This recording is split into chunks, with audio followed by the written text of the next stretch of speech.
Are you willing to sacrifice your life? The fuck was that, Ken? Joey Fats Radio, row 1C1. I've been loving every second. I'm not rooting for injuries openly, but I just pretended that was Brian Deegan.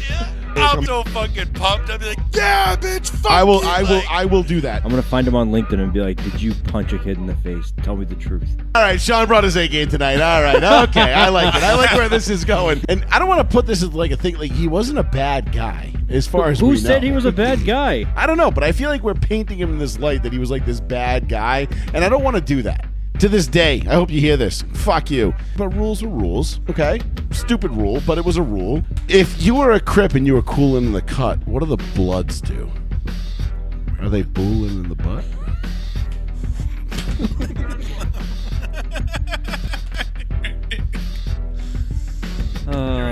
Yep. Also, we are extremely juvenile, and yeah, whatever. Fuck you. All right. You fucking smacked me in the ass, you dumb fuck.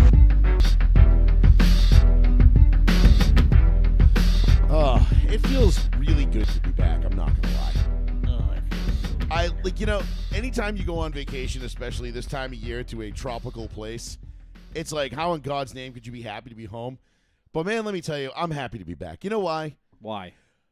Because my Broncos are on fucking fire, dude. Like, let's go. Let's go. Number one seed in not just in the AFC, in the NFL. Best record. Best team in the NFL, Sean.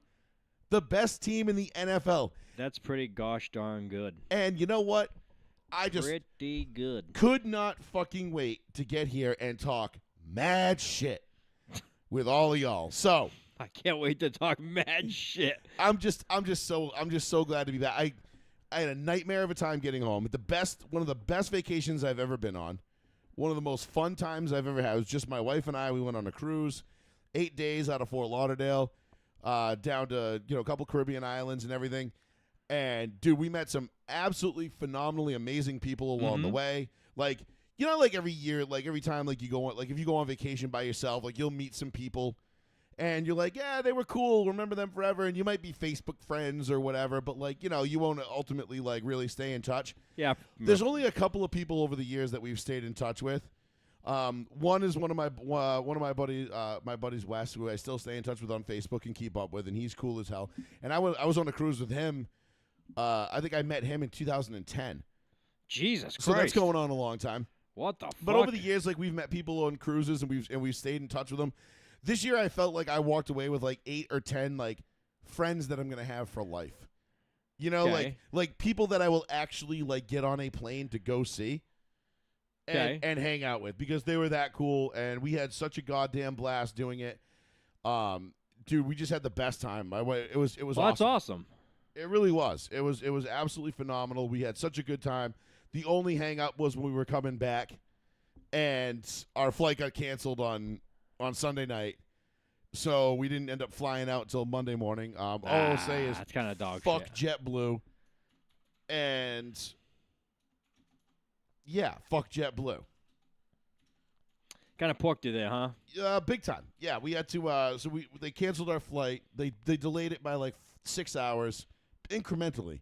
First it was an hour, then it was 2, then it was 4, then it was 6, and then they're like, hurry up and get on the plane. The pilots are going to time out. And we're like, bro, they ain't get on the plane. And we come out and the pilot just comes on. He's like, so we're about to time out here in about 30 minutes. And one of the engines stalled out when we were sitting here, so they're going to have to fire that back up, which is going to take about 6 whole minutes. And there's like a whole plug they have to plug in and like, get it fired back up. I just don't see this happening. And we're going to try to figure out what to do, but yeah, just stand by. Thanks. And we're like, cool, so go fuck ourselves. That's what you basically said. Unbelievable. Yeah, and it was pretty bad. But nonetheless, all's well that ends well. And I'm fucking thrilled to be here and talking this shit with you guys because I'll tell you what, I talked a lot of shit over the last couple of days. I know. No, did you? Me? No. Talk shit? Never. Not a chance, right? So yeah, I'm pretty thrilled to be here. But it was a great trip. We had a good time. Sorry, I was just very distracted. I was trying to share this post so more people will see it. But we had, like I said, a great time, great people. Food was unbelievable. Best food I've ever had on a cruise ship. Best service I've ever had on a cruise ship. Every single waiter, waitress, bartender, cabin estate person, just 10 out of 10. Like, Royal just does it right. Ship was super cool. Which royal ship was it? We went on the Allure, Okay. Allure. which has just been recently updated as of like September, I think. That's not the one that has like the park in the middle of it, like New York Park, is it? Yes. Oh, it is. Central Park, yeah. Oh, okay. That's a cool one. I think I've been on that's, that one. That's the Oasis class, I want to say, is what it is. Yes. So, I don't know. My wife takes care of all the bookings with everything. And all the ships and everything. She's like the cruise aficionado. Yeah. So she takes care of all of it. But it was just such a good time. We had a blast. But it is, Sean, week 15 is in the books in the NFL. And Well. I am so thrilled to be talking mad football tonight because we are going to do NFL all night. First and foremost, ladies and gentlemen, thank you all for joining us. This is Row 1, Seat 1. I am your host, Joey Fats. With me, as always, Mr. Betancourt. Plizzy is still on hiatus, I guess. Dead. We don't know if he's alive, dead. We know his Colts are almost dead, but not quite. Philip Withers. Phyllis Laserface Rivers is back from the dead. 287 pounds. Trying to make he's just the new Pillsbury throw boy. And he is what Jared Lorenzen. No, I was gonna say what's his name from Oakland? Jamarcus Russell aspired to be. Yeah, for sure. He is the white Jamarcus Russell. If Jamarcus Russell had skill. I don't know how many times I had to hear that he was a grandfather this weekend. It's like, all right. The first time, I was like, okay, cool. Like, I didn't know that. Yeah, give it a rest. Now, after 13 to 14 times about, did you know he's a grandfather? It's like, all right, guys, shut the hell up. That was like when we were so we'll do hold on. So we'll get into it is annoying and beleaguering the point. It was a lot like when we were Sunday morning. I woke up on the cruise ship and I was watching the F1 finale in Abu Dhabi, and Lando Norris ends up winning the championship for McLaren by 2 points, and everything is they're following him around with the cameras and the announcers like, oh, you could see the tears of joy through his visor. Then he takes off the helmet. Oh, look at the tears. You know there will be tears tonight. There'll be more tears and tears. And my wife is watching, and she's like, what the fuck do they keep pointing out the tears for? She's like, tears, tears, tears. Look at that. Moisture on the track, probably tears. Oh, look at that. There's water in someone's cup, probably tears. Like, she's like, what the fuck do they keep pointing out the tears for? They like just kept Is it that hammering rare it that he was crying? No, it was like they were just filling dead air. It was one of the most odd fucking things I've ever seen. Like, yeah, he won his first F1 championship. Don't get me wrong. Big fucking deal. But like just the way the F1 commentators say things, like it just gets so like they just hammer the wrong points home sometimes. Like it's just like, dude, shut up. Okay, we get it. He's happy. He's crying tears of joy. Yeah. You don't need to keep pointing it out every single second. And to the point where even my wife is like, I fucking hate Formula One. I fucking hate it. Because she hates it. Like the first lap of the race, they go into turn one, they're like, am I going to... It sounds like fucking there's like the most like 12 people just got killed. There's cars in the stands on fire and people are running for their lives and burning alive. And it's just like, nope, someone almost made contact with someone else.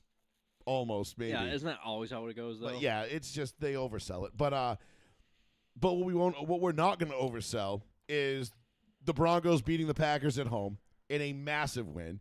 We're not going to oversell the Patriots losing to the Bills after being up 21-0 at home. We're going to get into all that plus more right here on Row 1, Seat 1, live on the one, the only, the New Bedford Guide. 774-992-8702 is the phone number if you want to give us a call. And you are more than welcome to flood our phone lines with any shite that you might want to talk. And I mean, if you're throwing some shit around Shite. and you want to talk some shit, you want to tell me why you still think Drake May is the MVP, by all means, let me know what a retard you are and tell me what you think Drake May is still the MVP. There, you do the tap. Tap. I use it. I use it. I said it. You know, Can I borrow a pencil? yeah, I said it. Absolute classic. So we're gonna get into all NFL tonight. We'll get into the playoff seedings, the injuries. Let's start the show though, Sean.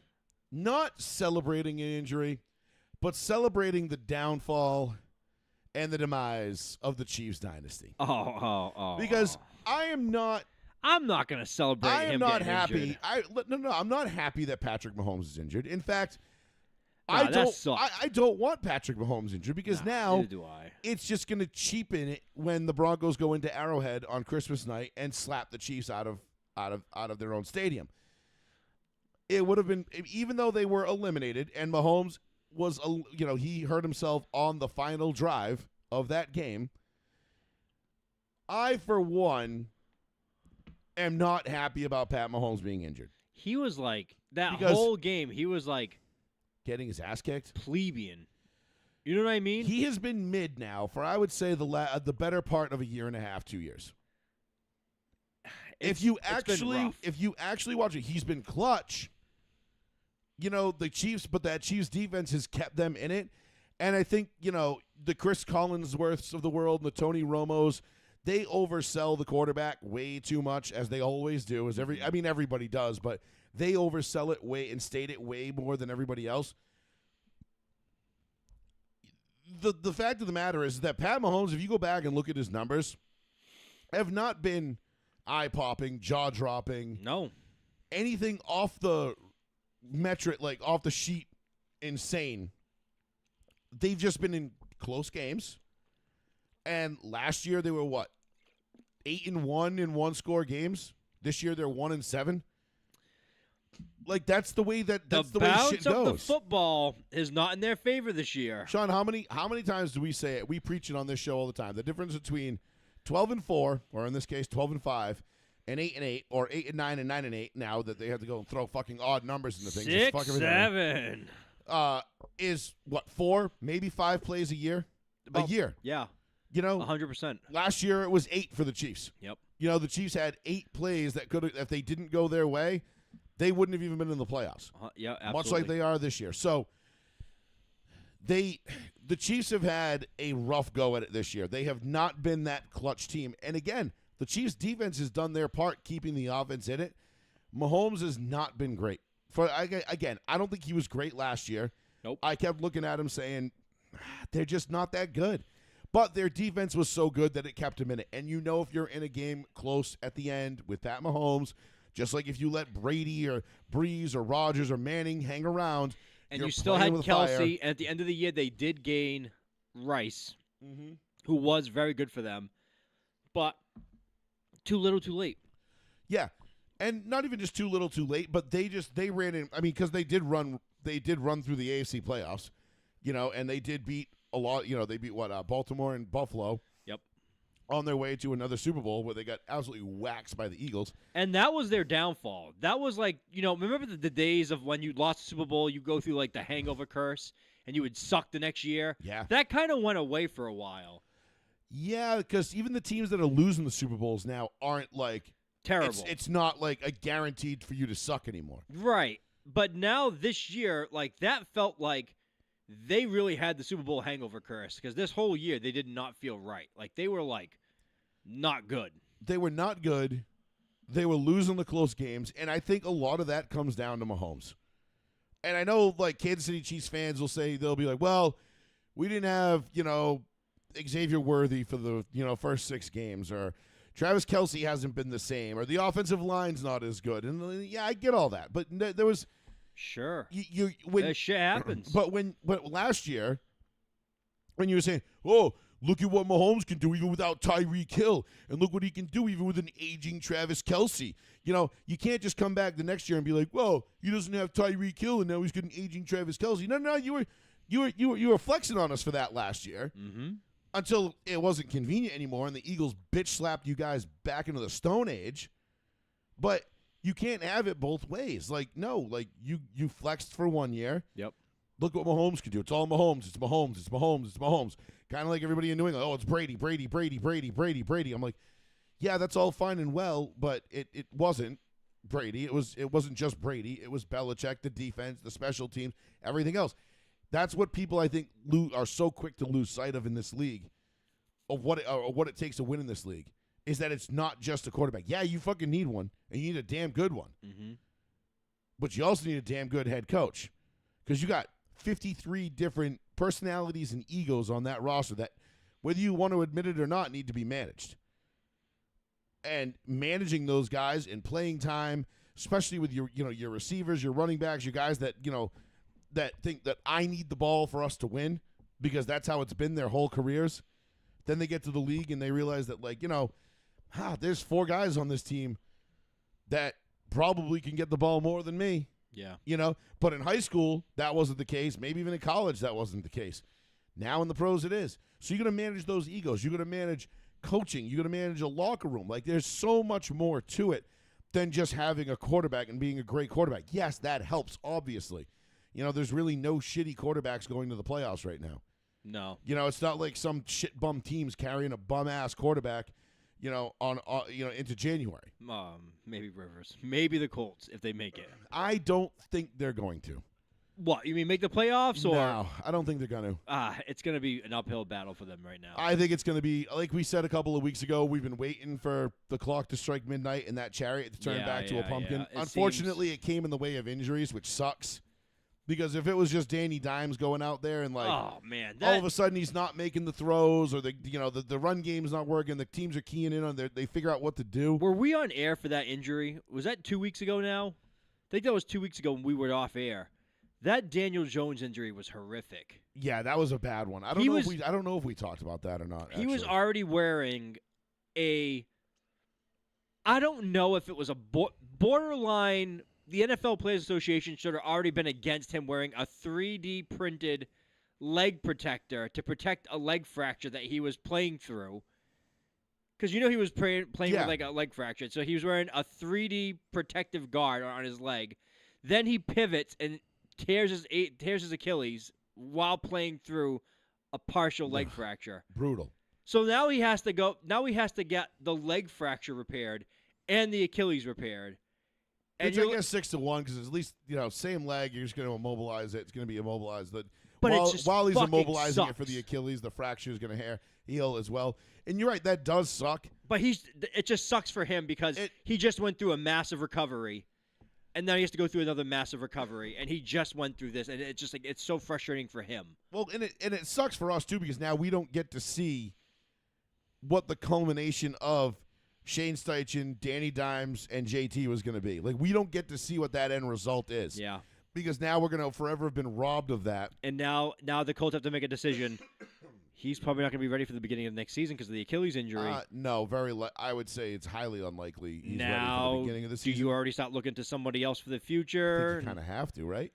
And again, he's like, fuck, now I'm fucking going to get moved again. Yeah. Now, or maybe, he says maybe he just sticks with the Colts on like a 1 year kind of another prove it deal. I'll be back by week 6 or 7 and 6-7. See what they have. See what they have, but it comes up all the time. Because the Colts aren't going to be in a position to draft anybody. You would think that's going to be walk-in day one ready as a starter. Probably because they've still got 8 wins under their belt, even if they lose out. Unless they have somebody that drops like a Rodgers situation where someone just falls down the board unexpectedly and they just said, okay, we'll take him. Right, exactly. That's the only way you're going to get that. So you don't have. It's not like they're in position to draft anybody. Could they go out and trade for Joe Burrow if he should be available?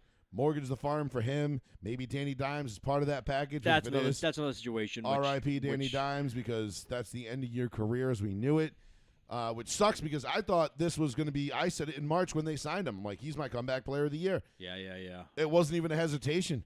Does this eliminate him from becoming comeback player of the year? Probably. That sucks. Probably, because you're going to have to look at Like, who else is out there? I'm trying to think who the other candidates are for it, but I know somebody out there. I thought of Merv today. Griffin.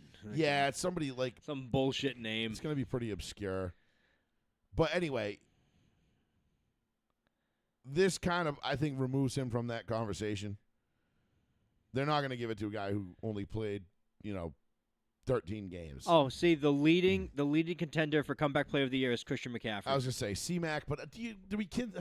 See, that sucks. I know, but as much as I know, I know he was hurt, I know he was banged up, I know he's come back and he's killing it.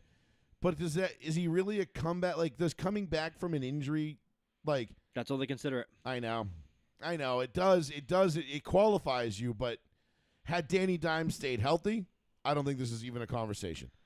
Because Danny Dimes not only came back from injury and everything else, but he came back from being basically cast off as a total bust as the number 6 overall pick. Piece of shit.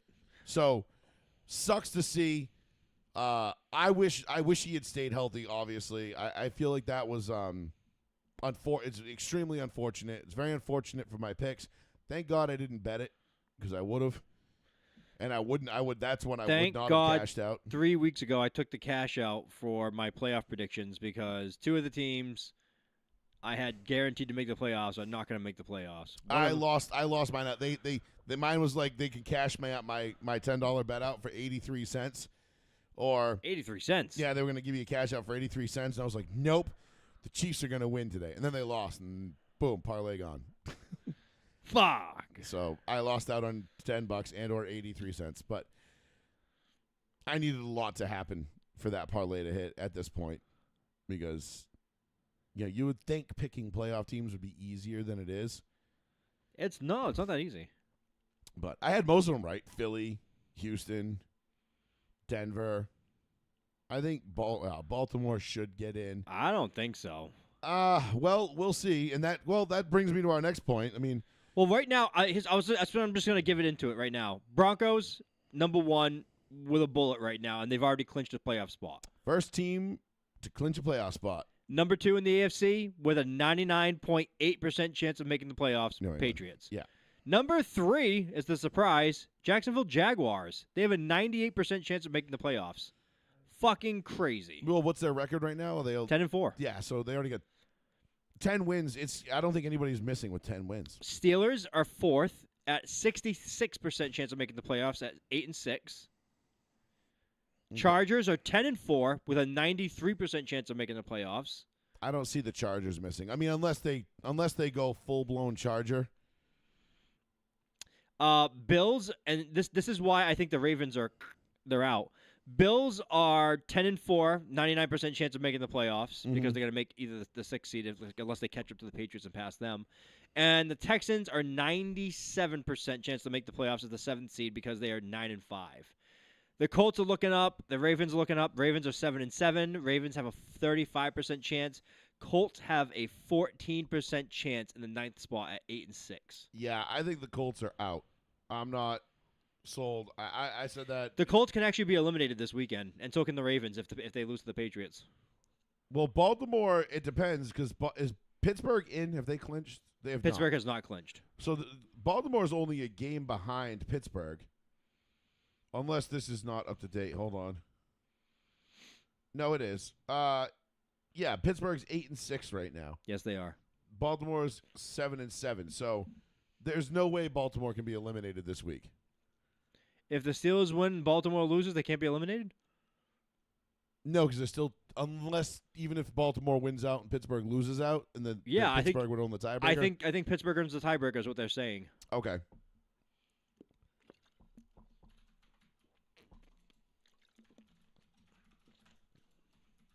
Pretty sure that's what it means. Let's see. Teams that can be eliminated this week.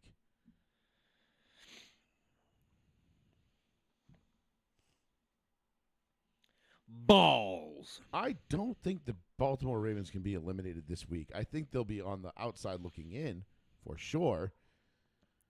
But hey, everybody, have you seen my balls that big and salty and brown? But Have you ever seen a quick pick me up, just stick my balls in your mouth. I'll have to look this up after. 'Kay. 'Cause I just don't. I don't think they can. I don't think Baltimore can be eliminated, but they'll be all but eliminated. For sure. If they lose, there's still, even if they lose this week, there's still a 26% chance they can make the playoffs. Oh, what the fuck? Okay. So, I thought so. I'm like, wait a minute. I'm like, hold on. This math isn't mathing for me right now. Anyway, the doom and gloom is definitely setting in for Baltimore, but it's not there yet. So they've got the Patriots at home in a must-win game. I'm not saying first let's talk a little bit about the Patriots-Bills game. Yep. Because then we'll get into the Patriots-Ravens. Because I said a couple of weeks ago the Patriots were going to split with the Bills and the Ravens. I just couldn't decide which one they were going to win. Now that they've they lost against Buffalo, I'm inclined to say they beat Baltimore. I feel like they play better against Baltimore now. Even though it's in Baltimore, I feel like they're going to play better. That's my only hang-up, though, is that it's in Baltimore. It's in Baltimore. But Baltimore's been playing like dog shit this year. Like, if you watch Baltimore play, something's up with Lamar. I can't put my finger on it, but something's wrong with him. Did you see that Reddit thread that I sent to you? Did I respond to it? It got taken down like within like 24 hours. Oh, you talking about the woman that was ratting out all the players? That one? The one that was dating a Ravens player, but the Ravens player cheated on her, and so she's like, I'm going to rat out everything I know about the Ravens. Airing out all the dirty laundry. And so she posted like, Lamar hates Harbaugh, half the team hates Harbaugh, this person hates this person, the team hires the police to stand guard at all the exits for the hotel because the players try to escape at night to go hook up with prostitutes and stuff like that. And I was like, this is fucking hilarious. And I just thought it was absolutely hysterical that, that half the team hates the coach. Right. And they're like, and Lamar cannot stand the head coach, and he purposely does not get along with him. And they said, have you ever thought about this scenario? They said, one of the things they said, look forward, they said, Harbaugh and Lamar do not talk. They said, when John comes out and says, oh, he has a small injury and just says, he'll be back in a couple weeks. Lamar's not back. I find that hard to believe, though. What, they don't talk? Yeah. But it's kind of true. He says, when Harbaugh comes out and says, Lamar will be back in a couple weeks, it's not a couple weeks injury, Lamar comes back in like 8 weeks. And he says he won't be gone for the season. He's done for the season. Couple, few, 8, whatever. A couple, few, 8. That's just how that goes. I don't know. I mean, that's all fun and well, and I'd love to believe it, but again, on this show, the one thing we don't do is hearsay and rage bait. Like, we are not here to rage bait you into. We are not going to treat this like we are not going down. We are not Nick Wright. We are not Skip Bayless. Don't have to be, no. We are not, Max Kellerman and Stephen A. or whatever. Pick whatever fucking. I'm taking Andre Iguodala. Yeah, which again, we're not here to engagement farm. We're actually here to talk about what happens on the field and the ramifications of that and relating to that. Not the hearsay, rage bait nonsense that just gets everybody in here to like and click and do all that, which we appreciate when you do all that, and the shares and the likes and everything else, they go a long way towards helping us out. So please, by all means, do that, especially our Row 1 C1 Facebook page. That's, number one. That being said, Sean, Bills, Patriots. So I got blown up, and I haven't seen him comment in here yet. But one of our loyal listeners, I won't mention him by name. I'll let him out himself if he's listening. Does he have a baby? No. Oh. I get a text message Sunday at 1:58 p.m. And I quote, Denver ain't even close to as good as New England, bruh. Your offense is horrific, and ours is flying high, and our D is every bit as good as Denver's too. I said, laughing my fucking ass off, try not to blow this 21-point lead. You fucking cursing motherfucker. And then it went silent for a long, long time. He's like, eat shit. I'm not saying the Patriots should be punished for blowing a 21-point lead to the Buffalo Bills. We've seen Josh Allen erase leads like that already this year. Was it opening night or week 2 against Baltimore or whatever it was? Yeah. And, this is not anything that I would be like, I'm not smashing the panic button if I'm New England, But what this should be to New England fans is a reality check. Absolutely. Okay? Good. This isn't the Carolina Panthers, the Atlanta Falcons, the Cleveland Browns, the New York Jets. Mm-hmm. This isn't a cupcake that you guys have been whooping up on like I've been saying all year. You guys have had a cupcake schedule. I'm not holding it against you. I was the one that picked you to win 10-plus games before half of y'all were even thinking about winning 10-plus games. Same. You and I were on the we were on the forefront of the Patriots winning 10-plus games this year. I said 11. I said 11 and I think when we did the win-loss thing, we did the win-loss no, thing. 11 I think and 6. I think you 11-6. Yeah, that was my record. And I think when we did the win-loss, We're going to be way better than that. when we went down, game for game, I think I ultimately finished with 11 too. So, but I was like, they'll lose one in there somewhere. They'll drop one. Joe Burrow and the Bengals will beat them.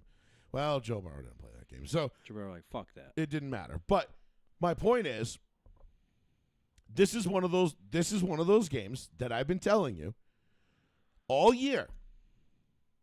Like, listen, I understand you're excited about your team, New England. Mm-hmm. I get it. You have every right to be excited. Mm-hmm. You have a competent head coach for the first time since Belichick. 3 years ago. I know. It's been such a long, painful it's been a long wait. All right, you've got a competent quarterback. You know my love for Drake May. I mean, I gotta hate him now, but looks good. But he Knock on wood. looks fantastic, and he looks every bit as good as I thought he was going to look when you put a competent coaching staff around him. Now, keep in mind, Offense can score points. 90% of the people that were telling me that Drake May is the MVP this year were get rid of him. He's a bust. In the offseason. In the offseason. People couldn't wait to get him out of the building. Remember this offseason, there was like 50-50 of like, I love him or I hate. He was very polarizing. It was like, Yeah. he's not the guy. And I was like, what the fuck are you What talking about? You had 1 year with a lame duck bum head coach. And I don't even want to call Gerard Mayo a bum head coach. He was just in over his head. Yeah. He had no business being a He's head like, coach. We gotta build some statues inside the office. Yeah, we got money to burn, and we're going to burn it. And Krabs like, whoa. Yeah, he does not speak for the organization. Pull the please. plug. Yeah, just hold on, mute his. Oh my God, So there was Gerard Mayo was put in a lose situation by Robert Everybody. Kraft because Robert Kraft was starting his whole, equality, equity, blah blah blah bullshit, DEI nonsense, and he needed a nice shiny black face to put in front of the camera so he could say, "See, look what I did." Hey, you know what? He had the balls to fire him after 1 year, though. I give him credit for Well, that. I mean, did he really have a choice? I mean, he lost the locker room by like week 12. Well, I if mean, not earlier. How many times do you see them stick with a guy for a few years, though? Because they're like, no, he'll fix it. Sometimes, yeah, if they think the guy is actually competent. But like Nathaniel Hackett, out the door. Gerard Mayo, out the door. Josh McDaniels, out the door several times. No. Like, you know what I mean? And even what's his name? The Raiders head coach there. Which one? The linebacker from the Vikings, Antonio Pierce. Oh, Pierce. When Jesus he Christ. showed him, Oakland showed him the door after 1 year, and they My were God, like, "Nah, Pierce you're was good." a psychopath. But I know he was an interim, I think. But neither here nor there. My point is, this was one of those losses that was meant to humble the New England masses, and humble you it should, because not only did you jump out to a 21-point lead against a team with a defense whose idea of playing defense is like, we're here, we've got 11 guys. We have 11 guys in the field. We good. We good. They're like, all right, what are you going to run? They're like, yup. Man. Sure. Man up. We're gonna run a man zone. It's just men in a certain zone at the same time. We got Joey Bosa out there. What's he going to play? They're like, Everything. They're like, we got an amoeba defense. Remember that one? Oh, God, my I fucking God. hated that phrase. Dude, I thought So that was stupid. the fucking. I was like, holy shit. I'm like, I'm going to have to learn what an amoeba defense is. And I thought it was like the coolest thing. And then I was like, I'm tired of this. Nope. That just means that linemen aren't putting their hand in the ground and It was- are just moving around. It was just and Vince Wilfork with the hand in the ground. Everyone else was just walking around. And I was like, oh, this sucks. This is stupid. It's not even a thing. It's just a made up phrase. It was just what Belichick did. And he It's some dickhead in the media made it up. And he was like, it's an amoeba defense. And everybody's like, oh, that's a good one. Yeah, that's a good one. Oh, yeah. Like when they used to call Javon Curse the Joker. Like, oh, you use the Joker position. I hate that phrase, too. Yeah, that was a made-up linebacker position, Yeah. Joker. He's a joker. We don't know if he's putting his hand in the ground. So he's an outside linebacker in a 3-4 is what you're saying. Yeah, but we run a 4-3. And you're like, so he's a defensive end that sometimes rushes standing up. Yeah, he's Terrell Suggs. Yeah, pretty much. Fuck you. Anyway, so the Patriots jump out to the 21-point lead. Huge. I'm getting blown up all over the place. Understandably. And I'm like, calm down. I'm like, so I'm sitting with this nice couple. They're about 10 years younger than me. Really cute kids.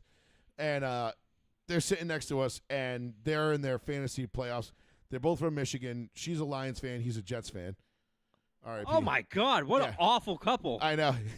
Just awful teams to root for. It's like, wow, y'all got one Super Bowl between the two Where of did they meet? In Michigan somewhere. Anyway. Jesus Christ. So they're rooting. So we're watching the Patriots-Bills games on at the pool bar that I'm at. So I'm hanging out at the pool Sunday afternoon watching. My phone's going nuts, and I'm just like, they're going to blow this. I'm like, they're going to blow this.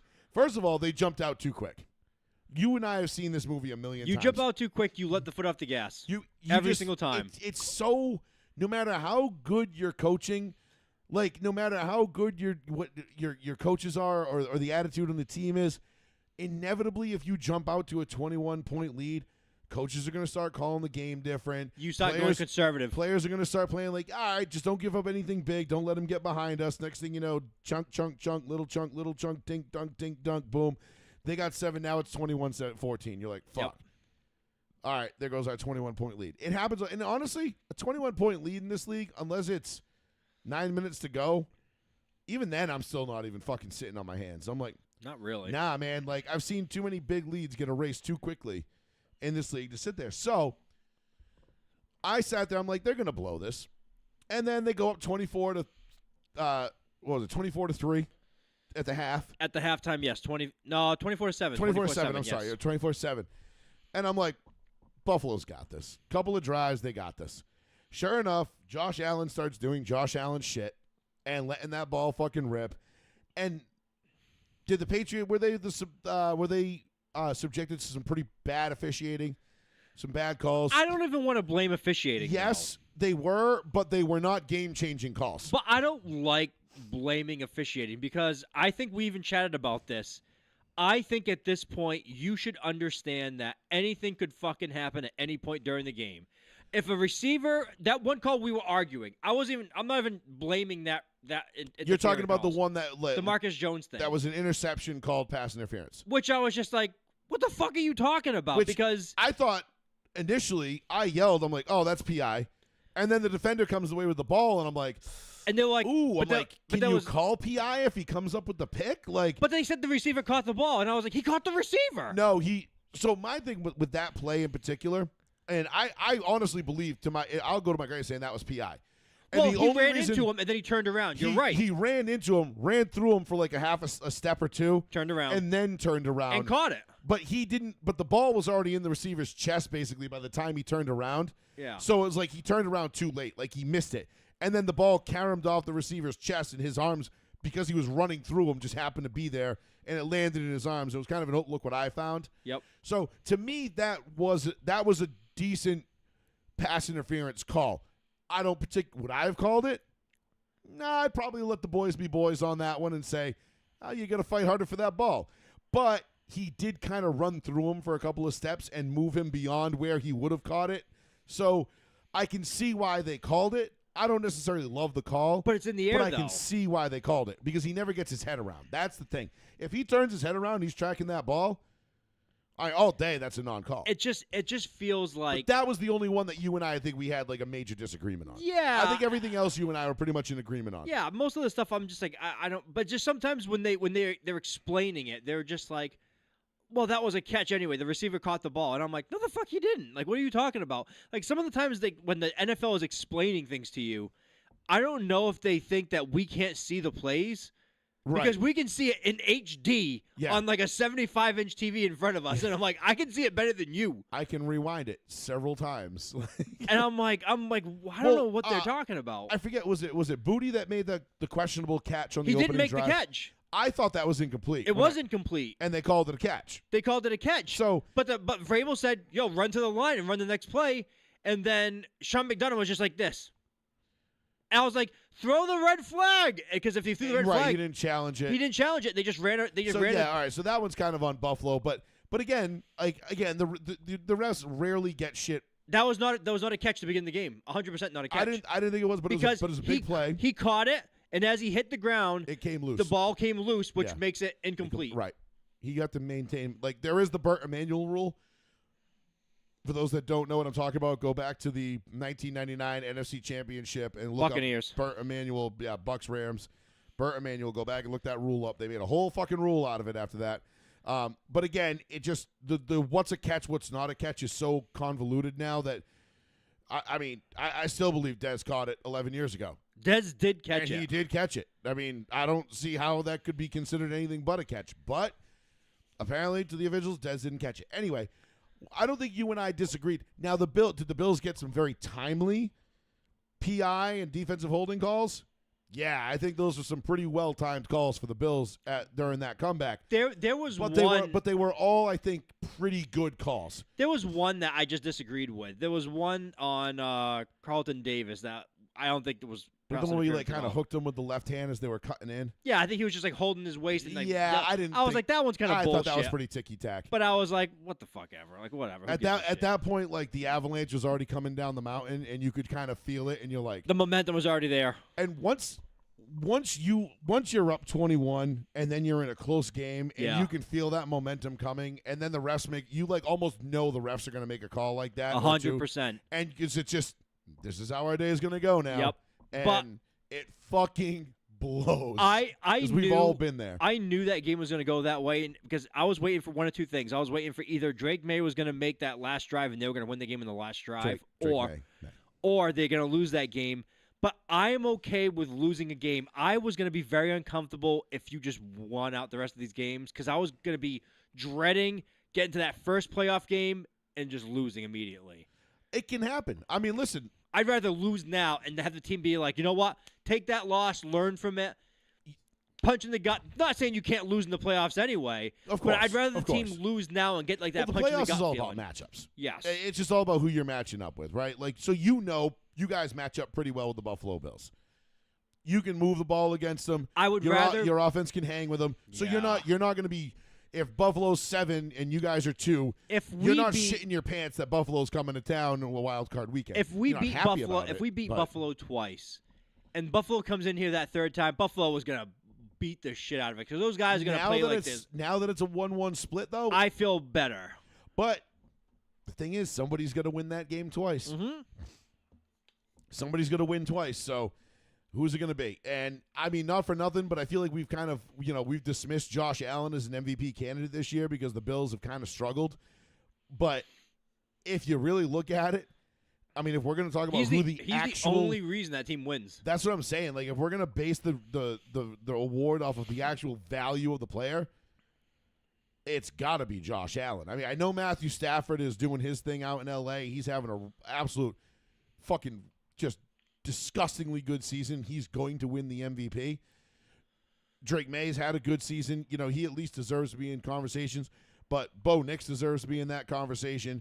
And I think Josh Allen is a guy that is getting forced, that is not getting enough. He's not getting talked about enough. Yeah, he does it all. And again, we always say this, like, okay, what does it mean to be in the conversation? In the conversation. If It you just take means that you're player away, it just means that you're showing that guy respect. if you take that player away, does that team still win? Right. Right. Who's Buff- the most I don't think valuable Buffalo. player? I don't think Buffalo wins 5 games without Josh Allen. Danny Dimes was an MVP candidate until he got hurt. Well, Jonathan Taylor. I was like Jonathan Taylor. I think was. But I'm worth just more. saying, like, yeah, right. But either one of them could have been considered because I don't think the Colts win that many games without either one of them. So I could kind of put them on the same plane, if you will, Right. in terms of like, oh, okay, yeah, you take JT out the Colts, they suck. You take Danny Dimes out the Colts and put Anthony Richardson in, yeah, they're not winning because we've seen that with JT. So anyway, enough from my perspective. Although I did think I said out loud at one point, I was like, Jesus Christ, Buffalo, close this out, because I was like, if Drake May leaves the fucking game-winning drive, there was a game-winning touchdown in this fucking game in the snow and sweeps Buffalo, like, I am going to I'm going to, like, be praying my plane goes down over the Atlantic tonight Oh my god. on my way home because I don't want to have to fucking hear about it for the next week. But luckily, that didn't happen. I said it that's how I saw it from my standpoint. What did you see in terms of like just the way the game unfolded and your feelings? I know you kind of. I thought exactly what you were saying to begin the game, where they came out, blew the doors off Buffalo. Buffalo kind of like sat back, and you saw their sideline. They were like, we can't fucking do anything. We can't throw. We can't run. They couldn't do anything on offense. They couldn't stop anything on defense. 21-0, and then all of a sudden we got cute. We got conservative. We started doing, let's run it. Let's do a play action. Let's run it again. We didn't get a first down punt. You know what I mean? It just you stop doing your trickery. I remember talking. Obviously, Paul was talking. He started saying like, "Look at all these trick plays they're starting the game with.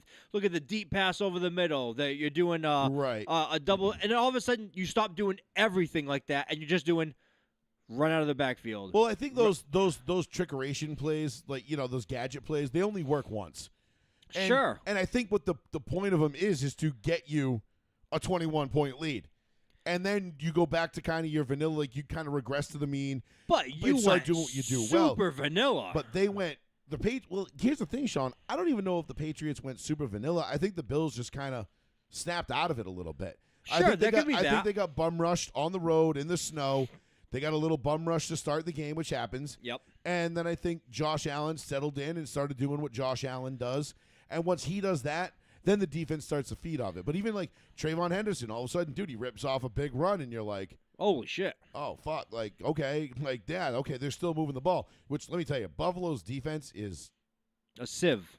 How they're ranked, like, I think they're 15th or 16th in the league in points allowed is just, that's either a testament to how, like, lucky they've got or how bad of offenses they've gotten to compete against this year. But, I mean, Jesus Christ, dude. I'm looking at them going, like, what was the one with a whole?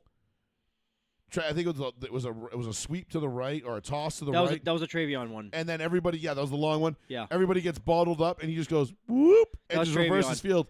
And I was like, what in the D'Angelo Williams of 2008 against Denver is this shit right here? They literally did a halfback toss to the right. Travion catches it. Everyone runs with him to the right, and he just goes nah, and went all the way to the left, and he's just speedy, and he just went. Gone, and he just can get up. He has that giddy up speed. He has where he just goes.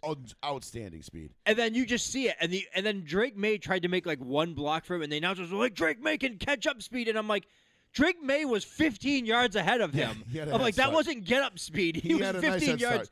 It was a nice little run and a block, and it was cool. And it's cool to see your quarterback doing that, and because you don't want him to do that though. Like as a coach, I'm like, no, don't fucking do that. Don't. You didn't need to do that. Don't.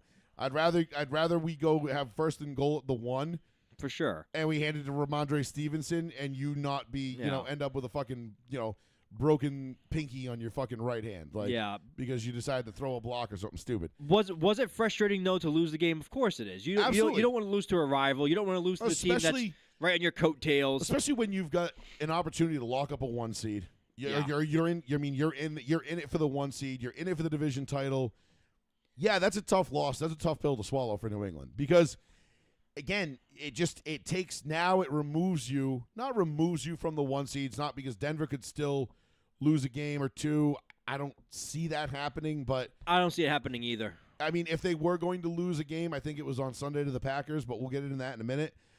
But yeah, it puts you now like in an area where you're like, fuck, like, all right, now we've got to be perfect the next 3 games. Yep.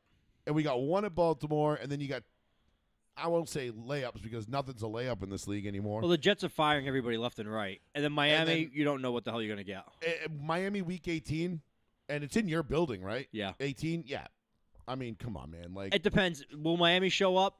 Who knows? I mean, yeah, maybe A-Chain just fucking goes ape shit, and you're like, what the fuck? It depends. Are you going to get Tua that's trying? Are you going to get Tua that doesn't care? Are you going to get the coach that cares? Are you going to get Tua that's scrambled eggs? So I think New England, depending on what happens with Baltimore, if they go in and beat Baltimore, and like I said, I'm going to pick them to beat Baltimore because I picked them to split with Buffalo and Baltimore before this stretch started. And I feel Baltimore wants to go home. I feel like Baltimore does not want to make the playoffs. I just feel like the team doesn't want to make the playoffs. Yeah, I feel like there's just something wrong with Lamar, and I can't put my fucking thumb on it. But every time I watch them, they just look amiss. Joey, he wrapped when Lamar got hurt in week 2, and wrapped a Gatorade towel around his leg, and I called that out, and I said, that's no person that's injured I've ever seen wrap a Gatorade towel around their leg and say, I'm hurt. That is the weirdest thing I've ever seen done. And then he didn't play for several weeks. I was like, he's fucking lying. I don't care what injury it is. If he has a small injury, sure.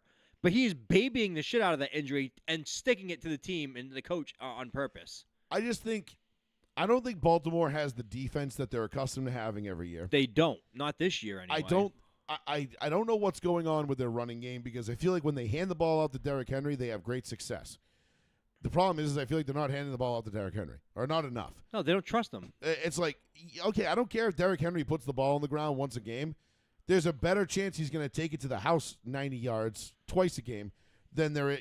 So you got to feed the beast. You got to let my chocolate stud pony do his thing. I feel like he's going to get let go this offseason, too. I would have to look at the contract, but I would not be surprised. I feel like he's going to get let go, and I feel like like Baltimore's about ready to hit the nuke button. I feel like you would see a 1 or 2 year deal with either New England or Denver. I guarantee you. I don't have time to read all that. That's too many words. I'm going to keep going. I feel like you would see Derrick Henry, quote me right now, would sign a 1 or 2 year deal with either the Denver Broncos or Patriots. It seems like right in one of the wheelhouses of either of our teams. Obviously, the Patriots. I'm saying the Patriots because of Mike Vrabel.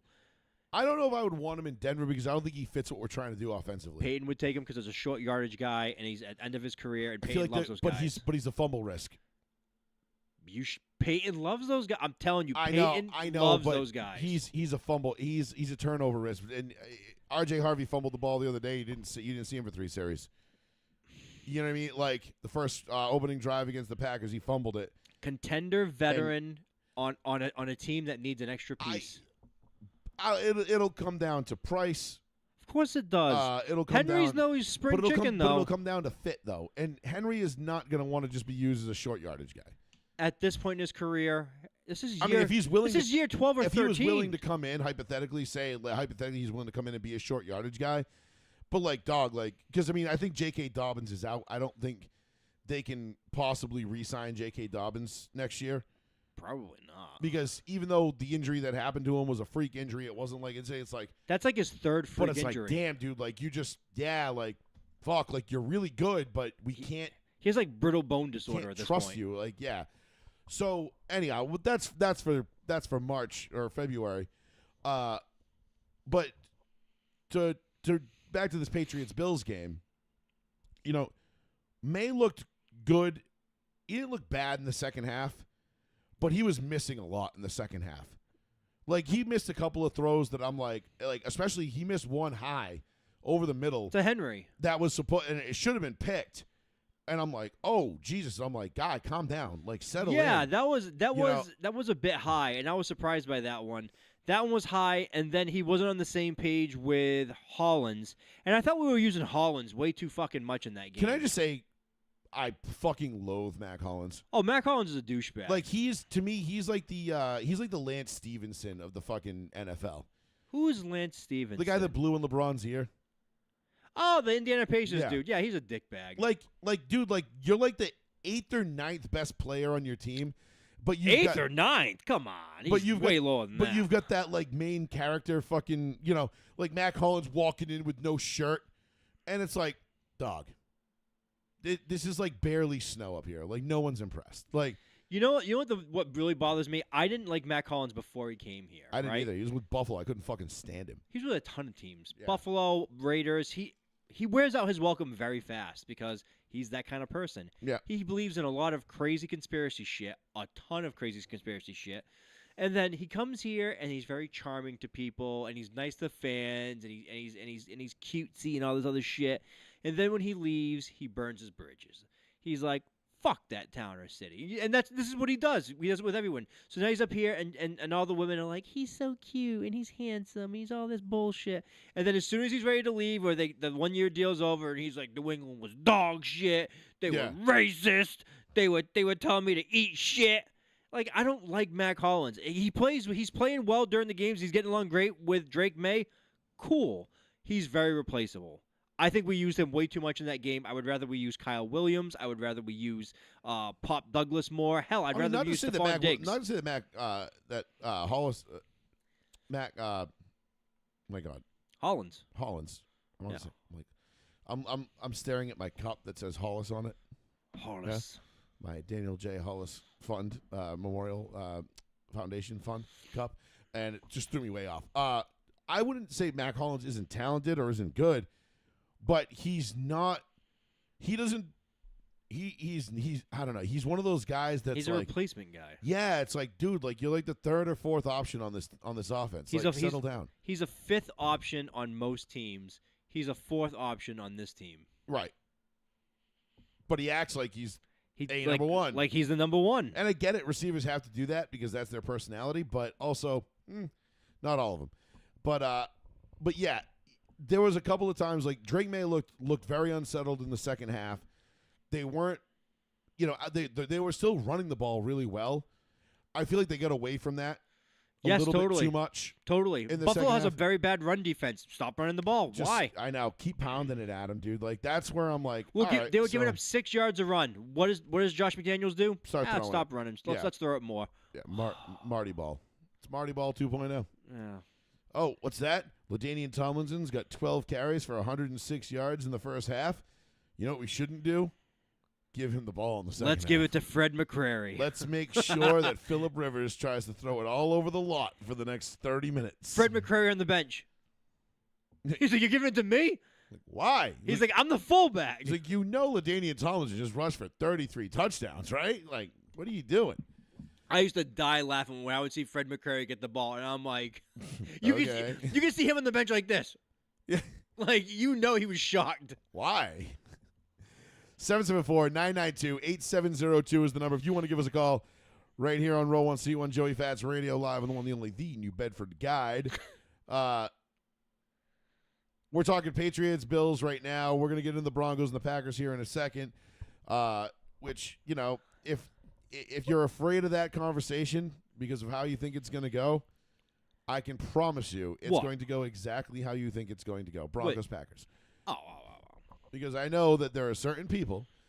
I thought the Broncos were going to lose that game at one point in the third quarter. I did not.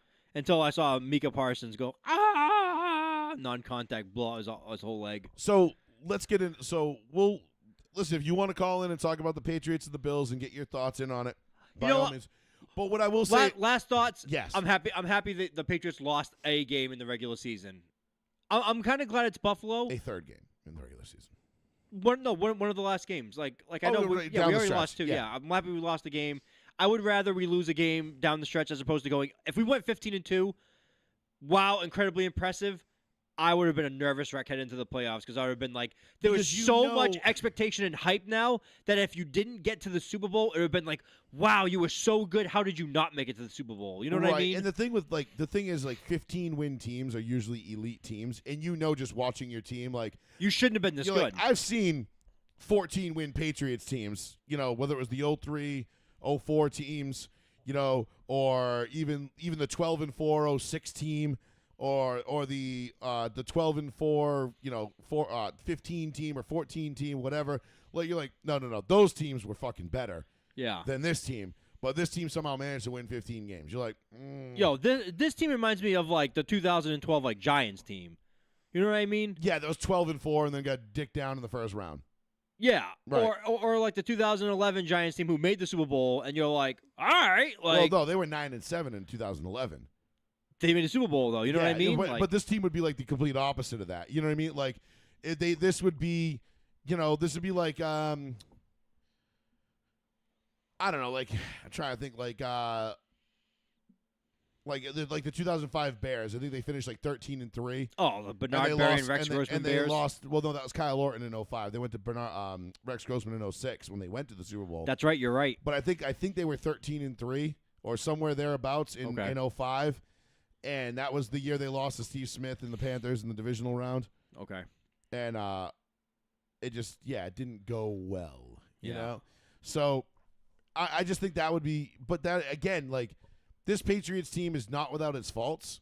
Of course. But my thing with this Patriots team, and I'm going to use this as a segue into the Broncos, is this Patriots team has played, in my opinion, 2 good teams all year, and they've gone 1-1 with them. Because I don't think Tampa's nearly as good as anybody thought they were when they played them in Tampa a couple weeks ago. At least not anymore.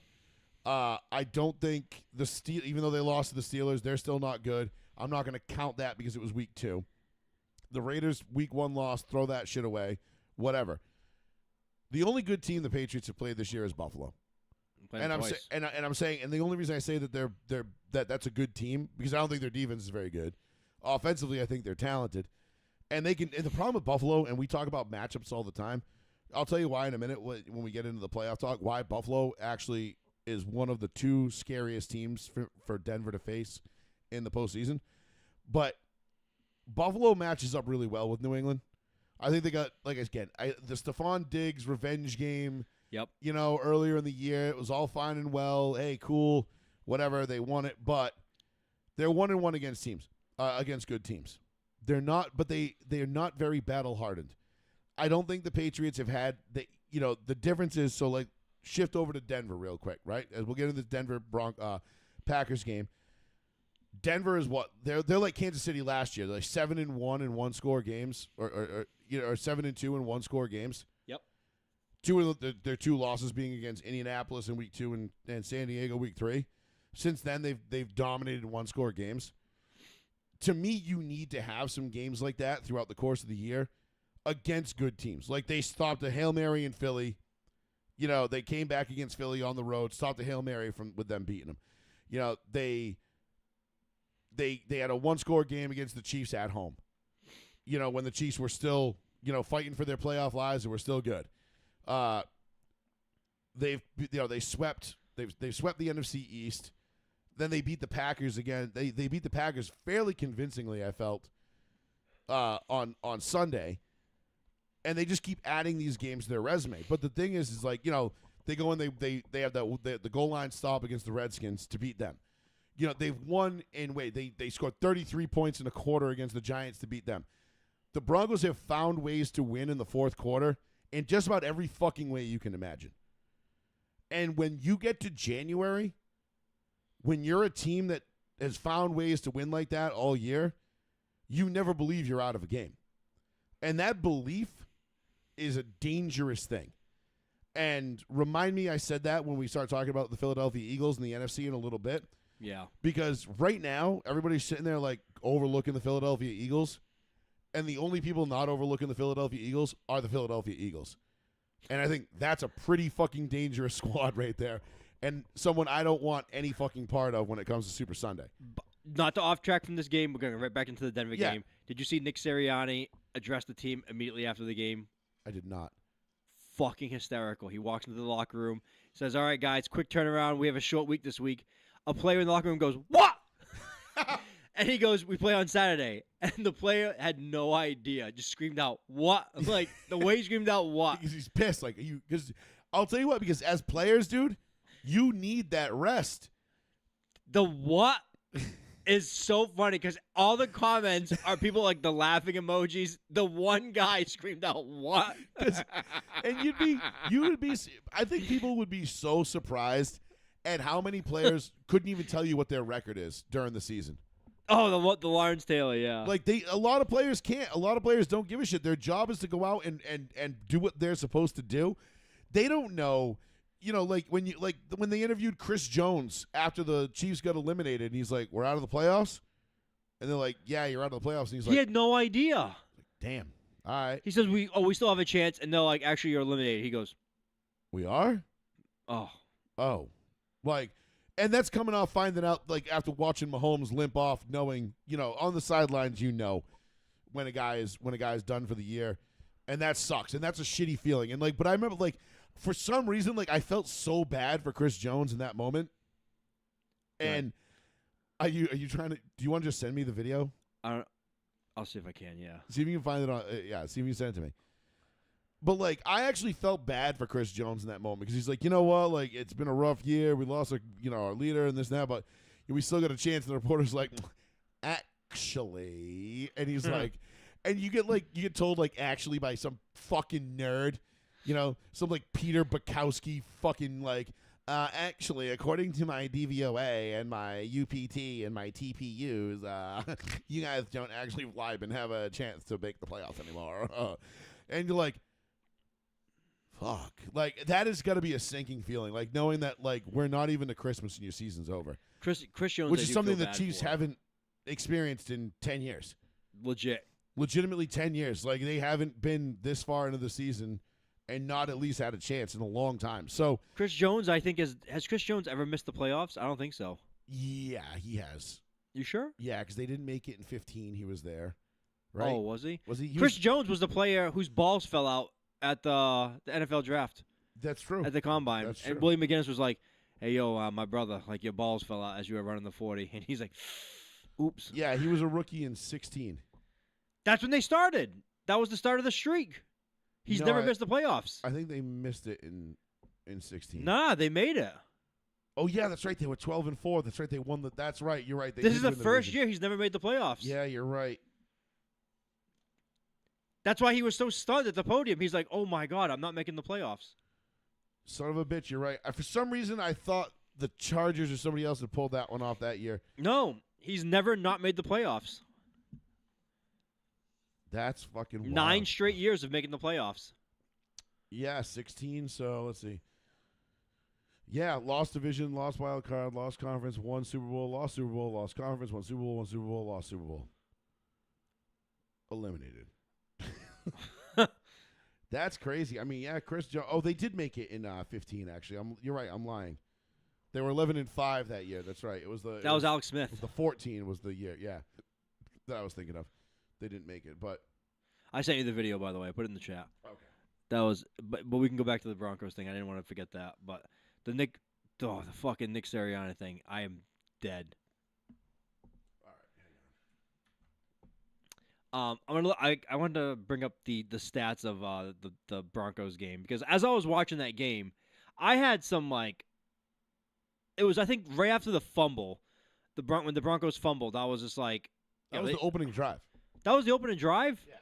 It was R.J. Harvey who fumbled it on the opening drive. We just hit like 2 3rd-and-10 conversions, and we had an opening drive going, and R.J. Harvey fumbled it, and then you didn't see him for a while. Then who had the interception? Maybe it was Love. Did Love throw the interception in the third quarter? To PS2. Oh, okay. Then I fucked up then. I thought that was Buffalo. The Broncos did the interception in the third quarter. I don't know if you can hear it that well. Shit. Oh, we're going to pull it up so you can watch. Okay, cool. Oh, but yeah. It makes my day. Put Nick Sirianni, dresses the locker room. The one player has no idea they're playing in like 5 days. This is fucking great. I love shit like this. What? Like, I cannot wait to hear this. Because I love, like, the surprise. When guys are legitimately surprised by stuff, it makes me so happy. I just want to know who it was because you can't see what player it was. But you see Sirianni, like, spin around like, yo, we're playing Saturday. And he's like, what? You didn't know this? He's like, no. Like, he had no clue. All right, let me just make sure the audio works here because that's the only thing. Oh shit! Gotta love athletes, man. They're just too busy to know their own schedule. Well, I think that's the thing people don't realize is that they legitimately don't they don't know. Like they really don't know. Like they don't have an idea of what their schedule. All right, let's see if this works. Says it's. Can you hear it on your phone when it comes up? So you can hear it on that.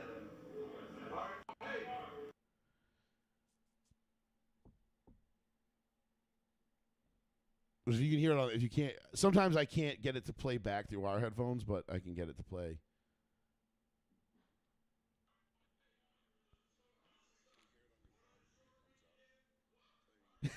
What? Yeah, you can hear it on the yeah. Okay, I got it. Yeah, that's good. No, that's good. That's good. That's good quality content right there.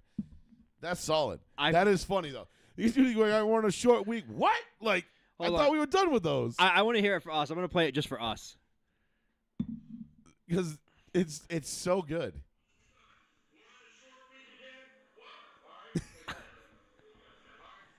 That poor dude. You want to show me again? What? Oh, that's amazing. That's the shit you love to see right there. Poor guy, man. I love it. So, It'd be even better if it was Jalen Hurts. I know, right? Your quarterback's just like got no idea. He's like, "Fuck, man, I'm worried about trying to throw footballs, not what our schedule is." But that's the thing. He's like, on Christmas? A lot of these guys they don't fucking know. They don't care. It's not their problem. Oh, who's the Christmas game, actually? Well, Denver, KC is the Christmas Day game. That sucks. Yeah, and then we got 2 games Mahomes, on Saturday. Not me. I'm Not not playing this year. I won't be there. I'm going to be with Miss I won't Piggy. be there. I'll be at home with Mrs. Mahomes. Saturday. So let's see. You got Thursday night, Seattle. Fuck you. Rams at Seattle that's a fucking hell of a Thursday night game. I'd be bullshit if I was the Rams and the Seahawks right now. I'm going to play on a short week.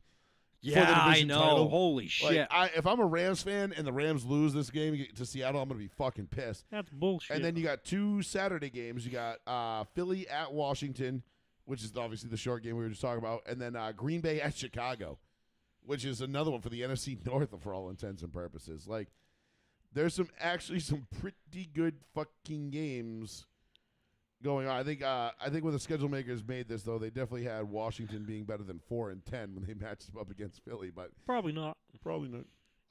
But nonetheless, so yeah, it's gonna be we got quite a slate of games. I like how all the January 4th games still, they have no times. No, they won't. Those will all because everything's gonna get flexed depending on because they're not gonna put Denver, San Diego in the 8 o'clock game. I ain't And telling then you Denver shit. clinches the 1 seed, and they're like, all right. Hope you guys want to see 3 hours of Jarrett Stidham. Hey, Lions Bears might get game of the week. What week? The week 17. Week 17. Oh, week 7. No, week 17's got times. Week 18. I'm sorry, week 18. Week 18. 18. Well, they've got them slated right now, but they're all flexy. Because right now, because Colts, Lions, Texans.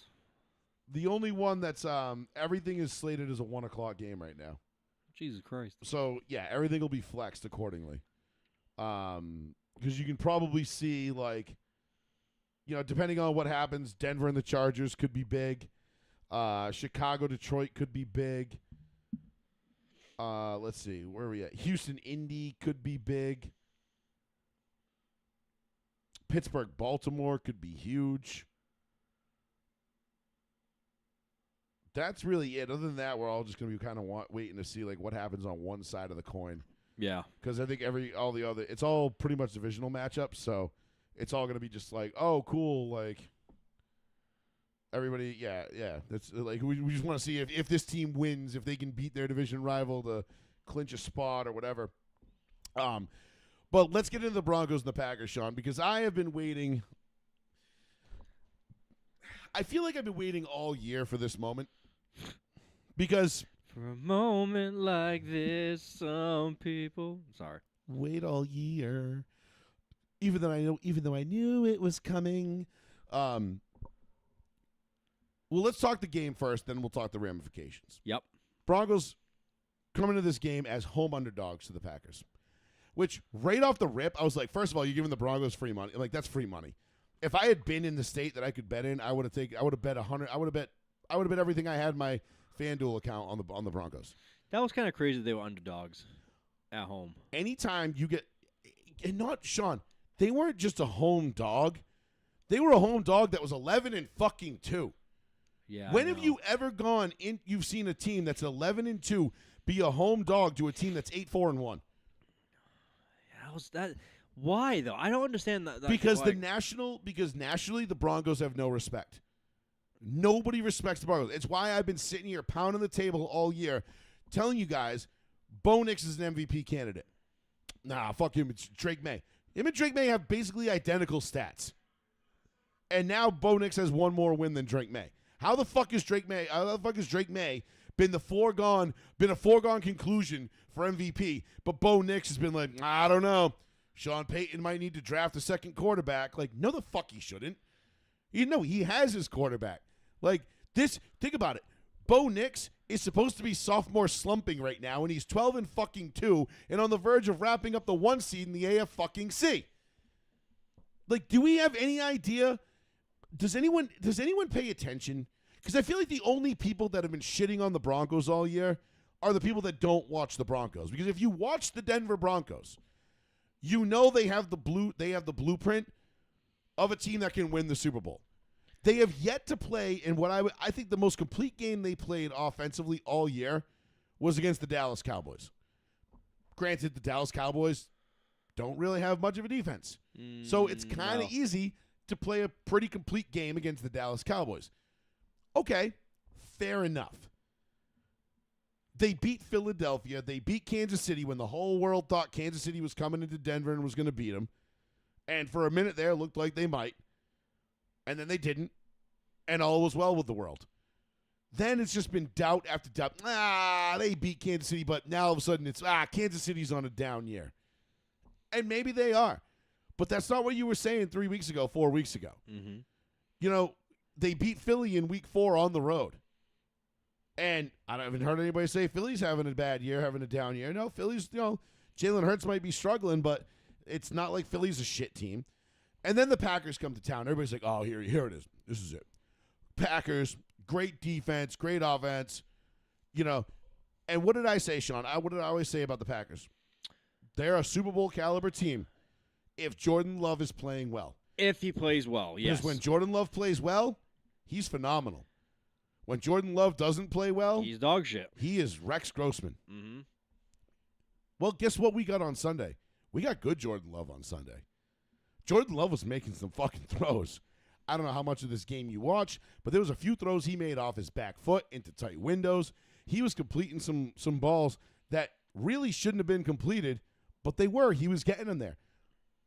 Tip your hat to him. The kid was fucking balling. And then I think he had, 40 yards passing in the second half? The Denver defense clamped right down on him and said, nope, fuck you. You're not doing anything. That's fucking horrible. So anybody who's been watching Denver all year should know, or if they've been listening to this show, would know, that the Denver Broncos are a legit threat to win the Super Bowl this year. They are probably the number one favorite to make the Super Bowl out of the AFC right now.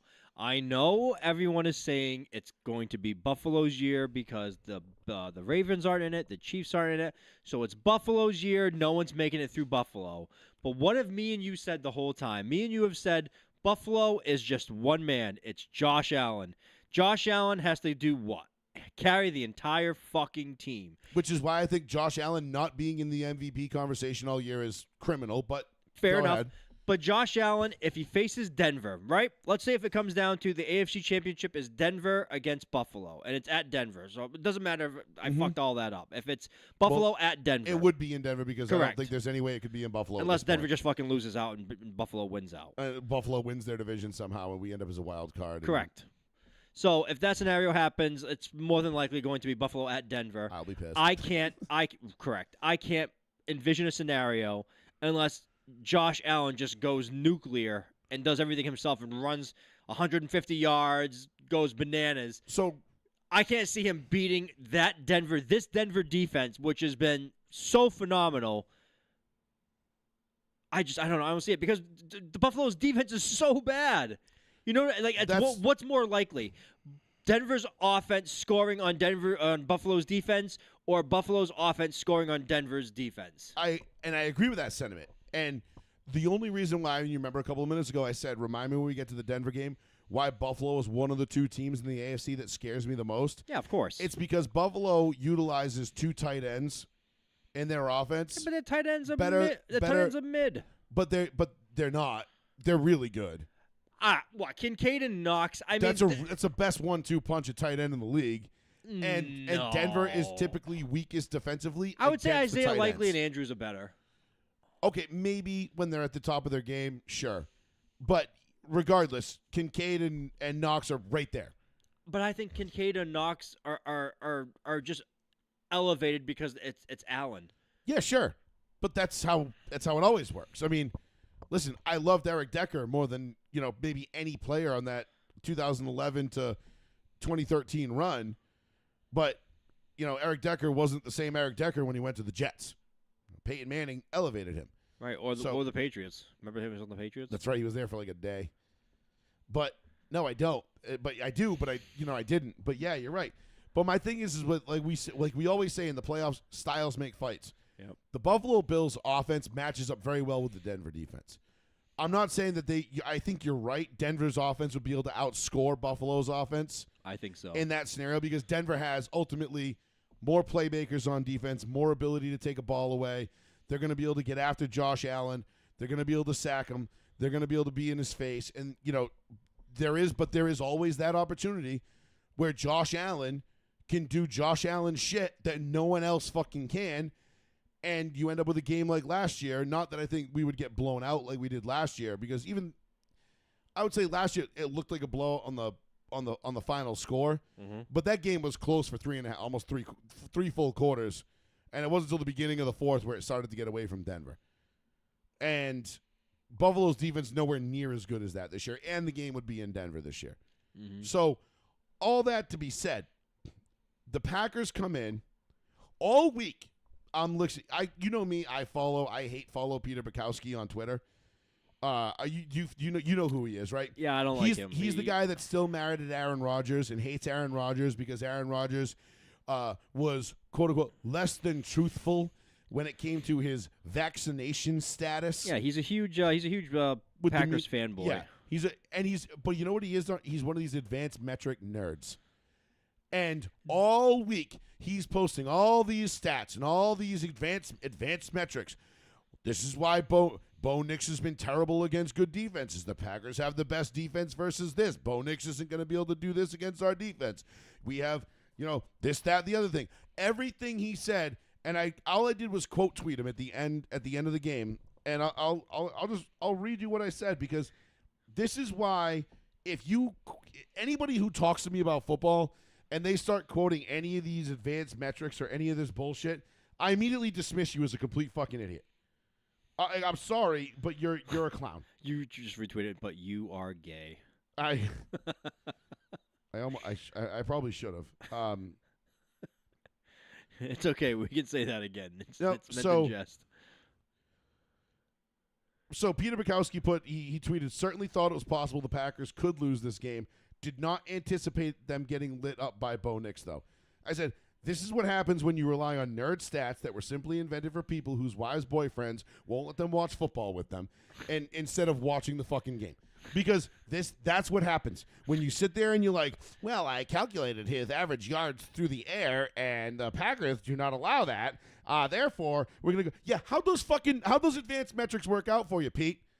All those advanced metrics, all that information you had, and what happened?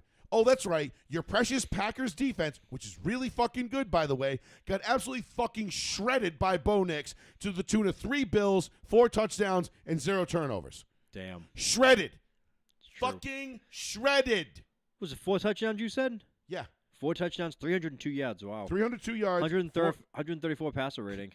134.7, I believe, was the final number. Damn. Not that I really give a shit about that, because even passer rating is starting to get a little too fucking nerdy for me.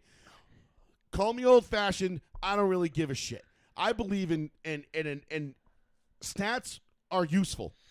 They serve a purpose because they give you a metric. They give you something to. It's like when somebody says, like, what would you rather do? Would you rather be fucking lean and shredded and with a 6-pack, or be able to bench 500 pounds?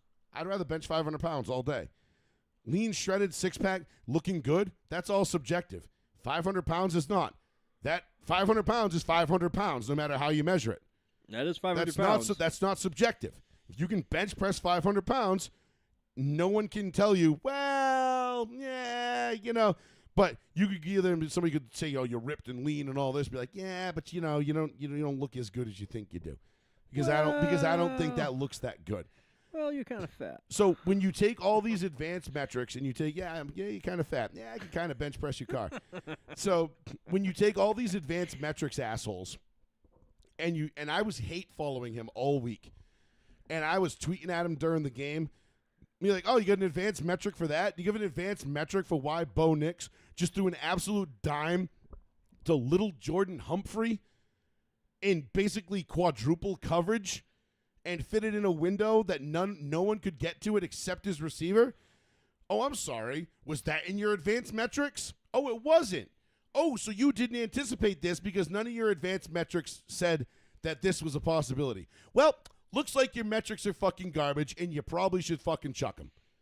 Because that's all you fucking nerds fucking do. You sit there and you look at my DVOA and my UPT and my TPU and my average yards per passer rating through the air and and all their fucking bullshit, dude.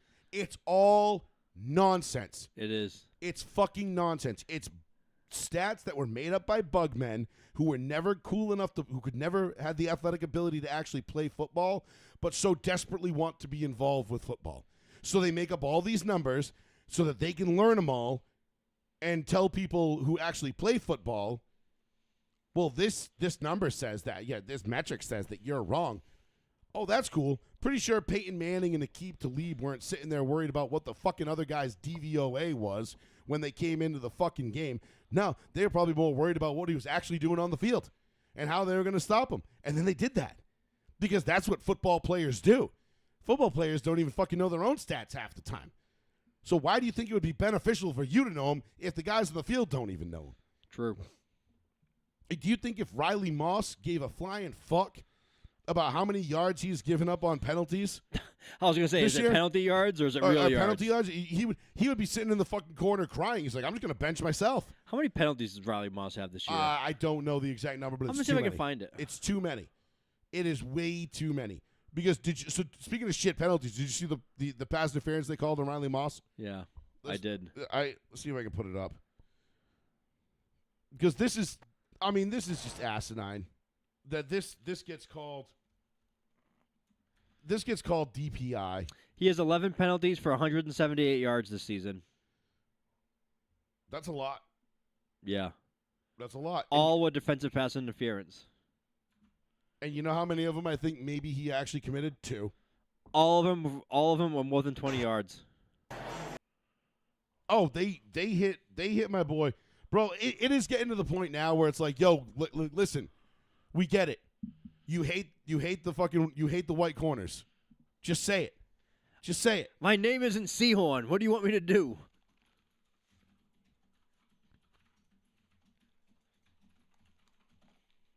All right, let me put this up real quick. He has to change his name to Riley Seahorn, and they'll stop penalizing him. Dude, it's unbelievable. Like, I don't know how anybody can watch this and think like this was anything even close to DPI. Well, you see it. There he is on the bottom of the screen. Yep. Well, you see it's just a simple go route. I mean, the receiver's holding his left arm. Oh, they're hand fighting. Yep. And that's what I hate Looking about for the the ball, NFL. he's turned, Doesn't affect and they call that a fucking PI. I mean, that is absolutely fucking insane. And then that play right there, the very next play, Josh Jacobs took it 40 yards to the house after that. What I have a problem with in the NFL today is that that's such a 50-50 play now because you don't know which way they're going to go with that. That could be offensive or defensive pass interference. Anytime you see that yellow flag symbol come out the bottom of the screen, it's like, I don't know what they're going to call. It could be either way. I don't know. You know, the hand fighting was about as vanilla as it gets, no pun intended. Right. But he's turned, he's looking for the ball, he's feeling the receiver, he's got him. He doesn't impede his right arm from getting there. And if anything, you can see the receiver kind of like just he leans into it a little bit. Yeah. A little bit. But that was about as clean of coverage as you're gonna see.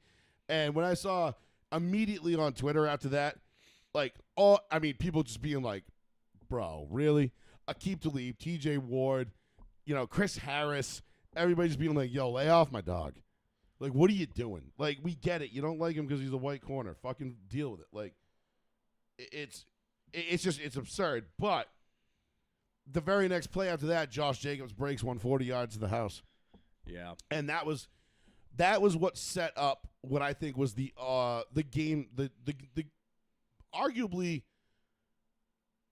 postseason, the play that sets up the postseason for Denver. And if Denver, let's just say hypothetically, Denver gets the 1 seed, goes on a run and wins the Super Bowl. Let's say they get the 1 seed because I don't see them losing any games to not get the 1 seed. So let's say they get the 1 seed and they get the bye. Yep. This play that the play that Pat Surtain made. Yep. Is going to be looked at as the play that changed it. So the Packers were up 23-14 to start the third quarter. They decide to go for the jugular. Christian Watson, 6'5" burner, is down there. They decide to throw the deep ball to Watson. PS2 undercuts it, picks it off. Doesn't Watson blow his pack out or something? And on then, this play? Watson blew his pack or did something. I think ultimately ended up being a pec injury, but he's, I think, week to week now. I don't think he's day to day. Like, I think he's out for an extended period of time. No, I think he's out for the season. Maybe it is a season. I didn't see. But he's done for the game regardless. And then the Broncos go down, boom, touchdown. The whole game turns from there. And after that, the Packers couldn't move the ball. Even prior to that, the Packers couldn't move the ball. Like I said, I think Jordan Love had 40 yards passing in the second half. Riley Moss comes up with a pick late in the game to take another possession away. The sacks start rolling in. Guys start getting home. Things start to click for the Denver defense. And this isn't some schlep-ass fucking, NFC South team. Like, this is a Packers team that had legitimate Super Bowl aspirations that I'm pretty sure I'll take a look at it, but I'm pretty sure the majority of the country picked to win on top of it. Just based on my Yahoo thing here. Let's see. Denver, Green Bay. 60-40. Actually, 60% of people on Yahoo are smart. 60% of people on Yahoo picked Denver to win this game. None of the national shows I watch had Denver winning this game. I think only like one or two people on any national show had Denver winning that one. So, and then, Micah Parsons gets hurt. That's unfortunate. That sucks. Non-contact injury. Tears his ACL. Kind of hate you don't kind of hate. You hate to see that. Big time. But, Sean, can you tell me people – so, here's the thing. And this is what was kind of annoying and funny at the same time. Wow, 261. Is all the – what? I just looked up because I was looking at all the different stats and divisions. Broncos through week 15 have only allowed 260 points, 261 points as a total for the whole year. I think we're tied for third with the Rams. I do not think you're tied for third. Pretty sure it's third. Points allowed? Yeah, I think you're the lowest. No, Houston is. The Rams are tied with you, 261. Yeah, Houston's given up 228. They're number one.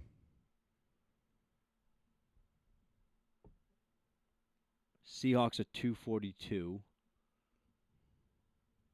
That would be number two then. Houston's 228. Fuck. Yep. Okay. I missed Houston. it.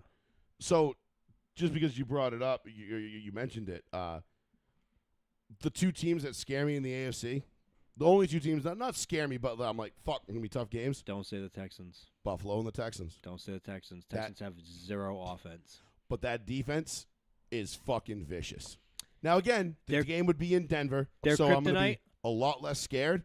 Their kryptonite is literally the quarterback who literally, you never would have said this 2 years ago, but C.J. Stroud goes out there and he just goes and looks like a complete. He does not look good. He looks awful. He doesn't look good. And we knocked him out the last time we played him. I don't understand what happened with that team. I don't know if it's coaching. I don't know if it's his mentality. Get it. Nico Collins is still balling, but Tank Dell got hurt many times. I think his career, for all intents and purposes, is probably over. He has had a rough go at it. But I think when you break it down, Sean, the problem the Texans have is that their offense is inconsistent at best. But when you have a C.J. Stroud who can make big plays, regardless, he can, I don't want somebody, what makes me the most nervous about this whole thing is, are we the 96 Denver team? The 95 team, like we showed flashes with Mike Shanahan and we were pretty good. And then the 96 team goes 13-3, and then we get upset by the Jaguars in the divisional round. Like, that's the only thing that makes me nervous about the way this season is going so far. Is I don't want to be like you said, you don't want to be upset in the first round. You don't want to be 15-2 and then drop your first playoff game and see you later. Yeah. Because that could happen. Whether we end up with Buffalo, Houston, I mean, who knows? You end up in a rematch with the Jaguars and Trevor Lawrence just goes fucking apeshit buck wild and you're like, what the fuck? It can happen. It's the NFL. So there's no team that's infallible. But Denver And I'll say this about the Broncos. They now have a number of quality wins on their roster. Big time. And they've gone on the road, they've won close games. They've gone at home, they've won close games. They've blown teams out. I wouldn't consider this Packers game a blowout, but hanging 34 on what I believe was the sixth best defense coming in is a pretty big fucking deal. Like, for Bo Nix to go out and shred them for 4 touchdowns and 300 yards is a big deal. And I think a lot of people have overlooked Bo Nix and the Broncos all year because they saw that one Thursday night game against the Raiders where they looked like shit and everybody got pissed and threw a hissy fit and was like, this fucking game sucks. It's like, yeah, no shit, dude. It's Thursday night football. What do you want? But guess what? They won it. And guess what? If they hadn't won it, they wouldn't be sitting in the number 1 fucking seed in the AFC right now with their own destiny in their own hands. Because if you had told me preseason coming into this game, the Broncos would be 12 and this week. Broncos would be 12-2 After 15 weeks. After 15 weeks with a contention for the 1 seed, I'd be sitting there going, "Fuck that fucking that Christmas Kansas City game is gonna be fucking huge, isn't it?" Well, no, it's not. But I would have believed you because what did I pick? I picked Denver to lose at Philly, at Washington, and I figured we would probably split with the Chiefs. Yeah. So I had us winning, 14, 13 games? Well, I think ultimately I had us winning 13 games. I would have never had us. If you would have told me after 15 weeks you're 11-3, I would have been like, holy shit. Yeah, I would have thought they would have had to go on a run here at the end to get to the 11-12 win mark. Yeah. But they've already kind of hit it. So the only thing they got to do now is just not stumble, you know? But one thing I don't want to hear from Packers fans either is that, oh, well, you know, we were beating the brakes off you, and then we lost 3 of our best players, and then we lost. I'm like, it fucking happened. No. First of all, Christian Watson would still be alive today if your fucking idiot quarterback didn't decide to throw a fucking go ball against the reigning defensive player of the year in Pat Surtain. Okay? Like, you literally thought, like, hey, you know what's a good idea? Let's try to go for the kill shot on the best defensive player in the league. Yeah, it's pretty fucking dumb. Let's do that. And Pretty then, fucking now, not to say that that's why you got hurt, but that's a risk you run when you don't catch that ball and you come down awkwardly. Okay, so there's that. Then Micah gets hurt because Bo Nix, you know, he's got a little bit of that team money wiggle in him, and he can make you miss, plants his leg wrong, boom. But Sean, can you tell me what Micah Parsons had done up to that point in the game? Was it nothing? Oh, that's right. You're right. It absolutely was. Fucking nothing. Absolutely fucking nothing. It was fucking nothing. Fucking nothing. So I don't really want to sit here and hear them like, oh, well, Tom got hurt, their offensive lineman. And I'm like, yeah, great, dude. Like, what did you think? We weren't going to get home? We've got 55 fucking sacks on the year coming into this game. Did you think we really weren't going to fucking get to your quarterback? Like, come on, dude. Like, what are you doing? These Packers fans are fucking crybabies, dude. Like, not all of them, but just the ones on Twitter. Fucking crybaby bitches. And I love it. I'm here for it. 774-992-8702 is phone number if you want to give us a call. Joey Fats Radio, row 1 seat, 1 live with the one, the only, the New Bedford Guide. We've covered the Broncos, the Patriots. AFC seeding, Sean, is going to get pretty interesting here. I'm doing just right now. If the playoffs started today, I'm just doing the NFC. It would be Rams. Well, yeah, I'm just Rams, doing the Eagles. NFC. So right now, the Patriots in division weekend the Patriots would face the Texans. Yep. Honestly, I think that's a blessing for the Patriots. I know the Texans. I know the Texans are the hardest defense, but that's probably a blessing for the Patriots because Josh McDaniel's specialty is offense. I would rather face a tougher defense because the Patriots' defense would probably be better against C.J. Stroud right now. Just me. You're probably not wrong. And then you have Bills going to Jacksonville, which the Bills would probably fucking murder Jacksonville. So the Broncos have. So here's the thing. Broncos get the bye. Looking forward to this week now. Broncos have the Jags at home. The Patriots are on the road at the Ravens. The Chargers are on the road at the Cowboys. If the Patriots and the Chargers lose and the Broncos win, they lock up the 1 seed this week, which would be I think the most beneficial would be extremely beneficial for the Broncos because now, Sean, they don't have to. They can rest their starters on Christmas night going to Kansas City.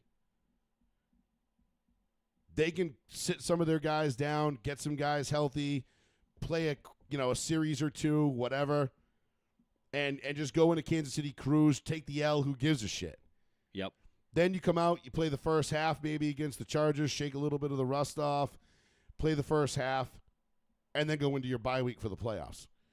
I think that would be the ideal situation because otherwise the Broncos are going to have to go into Kansas City on Christmas night. I know it's Gardner Minshew and not Pat Mahomes. I know that the Chiefs are not going to be mentally where they would be if they were still fighting for their lives, but they could also be thinking like, well, we can ruin Denver's chances. We're not winning it. They sure as shit ain't. So, and you don't have to play that short week where I always feel like you're more those soft tissue injuries that we always dread. Yep. I feel like pop up more on Thursday nights. Okay. So that's the ideal scenario. If you're a Broncos fan, yeah. the ideal scenario is this. The Jags are finna come in here and get whipped. Like we're gonna beat the brakes off the Jags. Yeah. I'm not worried about that. The other two things that we need to happen, if the Cowboys got one more of those, 40-point games left in them. Yeah, okay. One of those 40-point games. This would be a nice time for that to happen. I would be all right with that. And if Baltimore can suddenly figure their shit out and get the Patriots back-to-back losses for the first time all year, give us the 1 seed, and we could just cruise the next 2 weeks, especially with that short week, Kansas City short week. That one bothers me. Even though I know it's Gardner Minshew, it's the short week on the road in Kansas City. You have no idea what the weather's going to be like. You know it's going to be cold, but you don't know what it's going to be like. I think a lot of the Chiefs players are going to really take the foot off the gas. I think Rashee Rice is not going to play. Chris Jones might not play. Chris Jones, if he does play, is going to play 70%. Because who do the Chiefs have on Sunday? Kelsey is going to be. Kelsey's going to be doing wedding planning. He's not going to be. I'm serious. Dude, you think he wants to get fucking hurt for this big, extravagant $1 billion wedding he's having in Rhode Island? Oh, Casey's on the road at Tennessee, too. Not that that's a tough game, but a road game, that might make them... Joey, I'm not joking. Kelsey, you think Kelsey's going to want to get hurt? He has a fucking, whatever it is, $500 million wedding in Rhode Island coming up. You think he's going to get hurt for this shit? I mean, it's not till the summer, isn't it? You're going to get fucking hurt for that shit? I mean, I don't think I'm worried about injuries in December if it's, my wedding's in July. If your wife is worth $20 billion, yeah, I think he's a little worried. He might. Yeah, you're right. Their head might not be in it. I think he's like, we're out of the playoffs already. Hey Reed, go get me a Subway sub and we'll fucking. But relax. regardless, if the Broncos win that game, if the Broncos go into KC it's and win a wrap. it's a wrap. They get the 1 seed. So let's just play this out right now. I'm assuming they beat the Jags on Sunday. Yeah, let's just end the season right now, hypothetically. Broncos the 1, and Pats go to Texans come to the Pats, Bills go to the Jags, Chargers go to the Steelers. I'm gonna just say, Patriots beat the Texans. I can get on board with that 'Kay. because I think the warm weather team coming north, even though that defense travels. I know. I think New the England Patriots doesn't have pushovers on defense, and I think, like you said, I think the New England's Patriots match up offense more- well with the Texans. I don't think anybody matches up well with that defense. Texans defense is great. Can the Patriots put up more points than the Texans offense against the Patriots defense? And I believe Josh that's the McDaniels case. with time against the Texans defense, and I think this offense has been putting up a lot of points. So I think that's why I'm also being a bit of a homer piece of shit right now too. I'm going to say the Patriots. Just go with me here. Okay. Bills against Jags. I think Bills. Bills. Yeah, not even a choice. Here's an interesting one. You have the beat to shit Chargers, which is like a walking mash unit, as it always is. Yep. And then you have the old man Steelers, which Aaron Rodgers refuses to get involved in any huddles at this point. When they were kneeling the ball out, Aaron Rodgers refused to get in the huddle. Aaron Rodgers just stood 8 feet behind the pile with his hands in his pockets like this and went, first down. Did you see it? Yeah. And he was just like, I'm not getting in the puddle, and I'm not getting the thing, and I'm not getting hurt. That was when they did the tush push, right? Yeah, He was just and basically back there for security, like, God forbid something happened. He's like, I'm not getting involved. He's like, fuck it. Yeah. I don't know who to pick in this game. If this was an actual game in Wild Card Weekend, Chargers at Steelers, I don't know. I'm probably gonna. This is a push for me. I'm probably gonna lean Chargers, but then again, Chargers gonna charge, bro. Is Herbert healthy to play? I know his left hand's broken. His left hand's broken. Cold weather, Pittsburgh on the road. Nah, give me the Steelers. Just because they're home? Just because they're at home. Okay, I'll go with that. Steelers.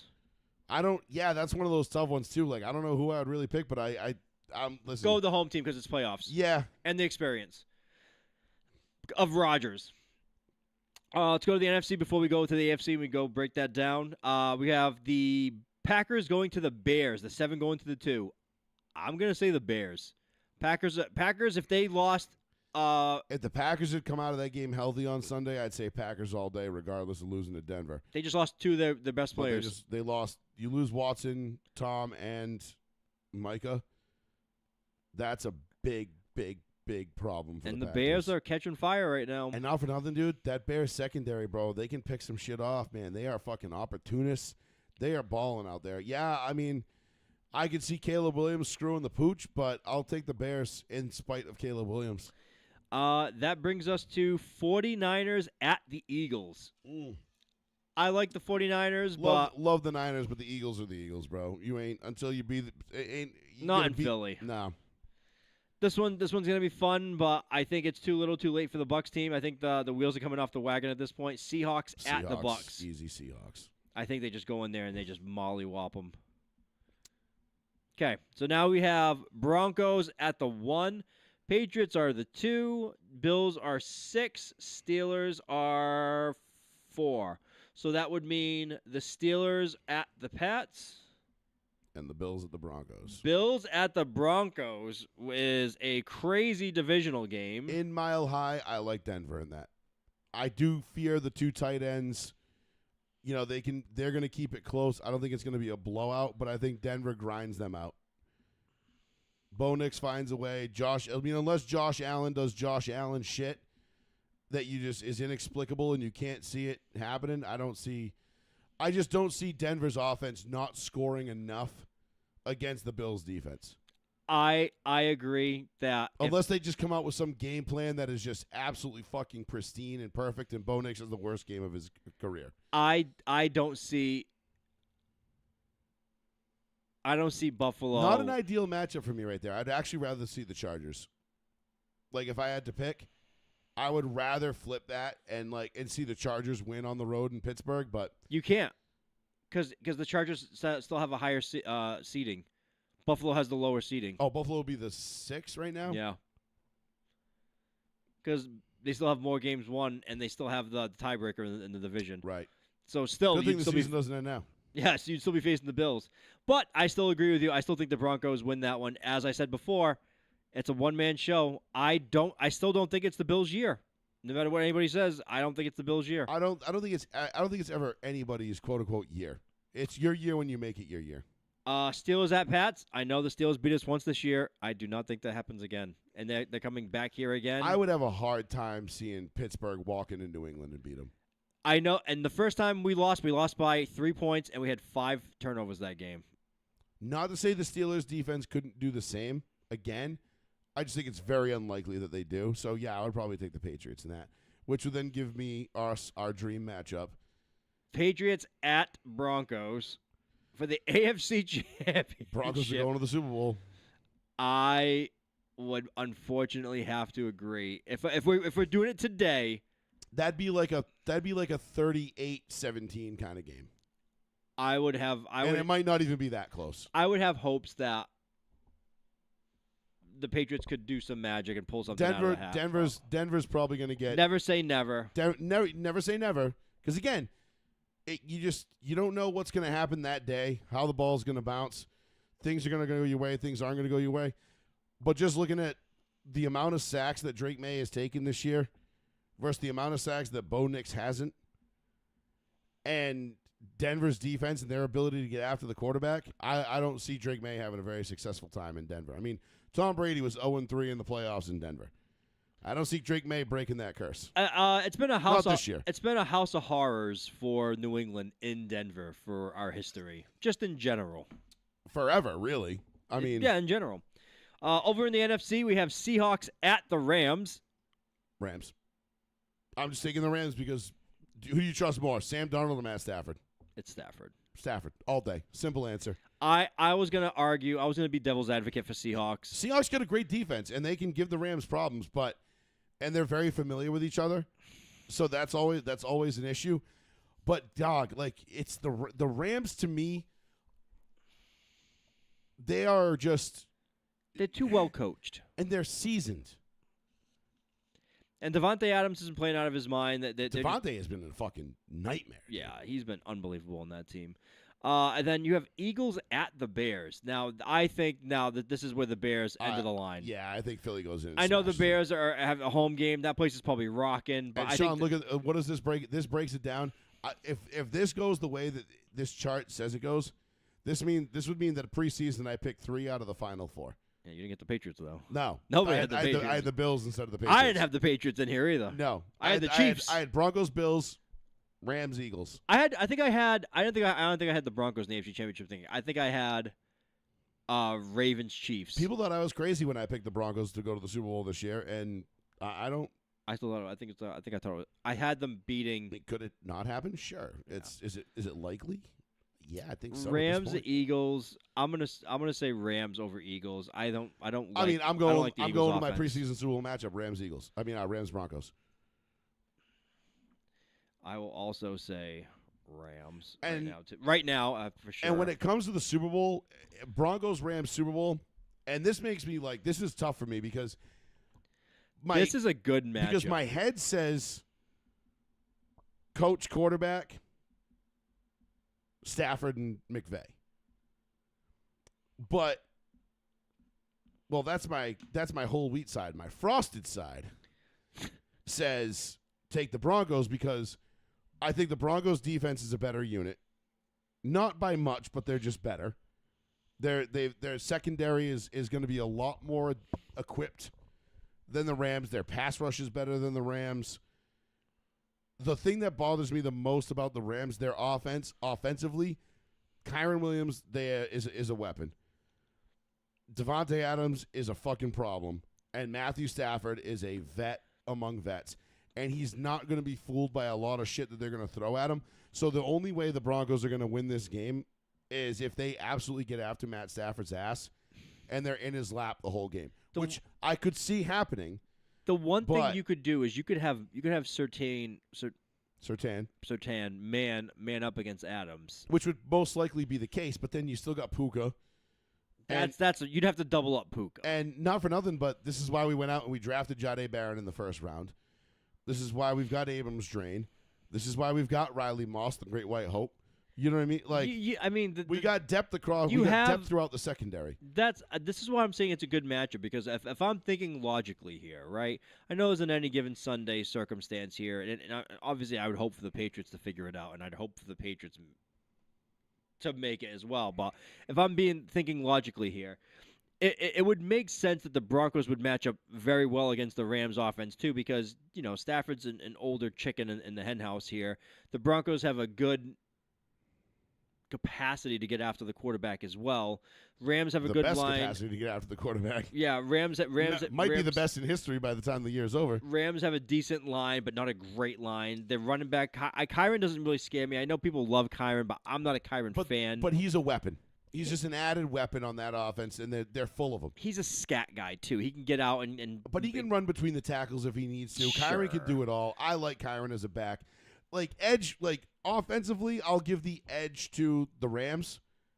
Offensively, yes. I think offensively, they're a better team than you. Because I think Stafford is better than Bo Nix at this point in their careers. Oh, there's no question. Come on. I think they're wide. Listen, and not the wide receivers. I'm going to say this. I'm going to say they're about equal. Because when you look at Troy Franklin, Little Jordan Humphrey, Pat Bryant, Marvin Mims, and Courtland Sutton, which arguably Courtland Sutton is having the best year of his pro career this year. I mean, that 4th and 3 that they dialed up against the Packers in the fourth quarter, where everybody thought, they're going for it, and they're going to pass it. and Bo Nix throws a fucking fade to Cortland Sutton and he comes down with it, do you have any idea how big a fucking sack you need to A, make that play call, B, make that throw, and C, come down with that catch? That's big time. So receivers, I'll give it kind of a wash. The running game, though, I think definitely benefits the Rams. Kyron's better than anybody. I love R.J. Harvey, but, maybe if J.K. was still healthy, it'd be a different story. Maybe he is back by that point. Who knows? He could be. That is a possibility, but neither here nor there. The NFC is so stacked because I feel like there was up until Micah and Watson got hurt, I felt like the Packers, Eagles, Rams all had more or less an equal chance at the Super Bowl. Now I've removed the Packers from that equation because of the injuries. But the Bears their defense is still opportunistic as fuck. And if Caleb Williams is still out there slanging shit, that team could be a problem. Detroit they're down, but they're not out. Mm-hmm. They all of a sudden find their way in. You're like, oh, okay, that's not an easy out. Tampa, I think, is the only team that you look at in the NFC where you're like, eh. But Seattle's defense, problem. Yes, they are. I mean, don't get me wrong. I would love a Seattle-Denver rematch in the Super Bowl. See, I don't think – I think Sam Darnold would be way in over his head. That's what I'm saying. And I would love to return the favor of a nice 43-8 thumping. Because, Sean, could you imagine me on Super Bowl Sunday having a stress-free Sunday for once? Last year was the closest thing I've had to one in probably 2 decades. I still, when I think Sam Darnold, I still think I'm seeing ghosts back there, Sam Darnold. I know he's changed. I know he's been out of New York for quite some time. He's different. He's become the guy we thought he was when he got drafted. Sure, I know. And this is what happens when you don't get. If he'd not been drafted by the Jets, this would have been him all along. I know he's not in a shit tier organization anymore, but I mean, look, we just did. If the season ended today for the NFL, there might not be much movement. There might be some movement here. I still think there's going to be some movement. I think Denver's going to wrap up the one. I still think so too. In the AFC, I think the Rams are going to wrap up the one in the NFC. I don't know if the Patriots are going to lose another game. I don't listen. If I'm going to be consistent, I don't either. That's because why I think they stayed at 2. Because I think, like I said, I had them split in Buffalo, Baltimore. Yep. They lost to Buffalo. That means logically I have to pick them to beat Baltimore. Now, if I was going to pick them to lose either one of those games, it was definitely going to be Baltimore. I was leaning towards the Baltimore game because it's on the road. It's Baltimore. They're playing for their lives. I could see Buffalo had been so Jekyll and Hyde coming in, and you can only ask so much of Superman, as your quarterback. So I'm going to say the Patriots win out. I'm going to say the Broncos win out. Mm-hmm. Which means I think by week 18, the Broncos will have locked up the 1 seed. So they'll beat Jacksonville and KC. Denver gets the 1. And then that week 18 game against the Chargers really doesn't matter. It just could be all for seeding at that point, depending on whether the Chargers win that. Does it elevate them, drop them? If they lose, who knows? Are the Chargers playing for anything at that point? Maybe they both go in kind of locked. They're already locked into the 1 and the 6. And you're like, nobody's playing for anything. Yeah.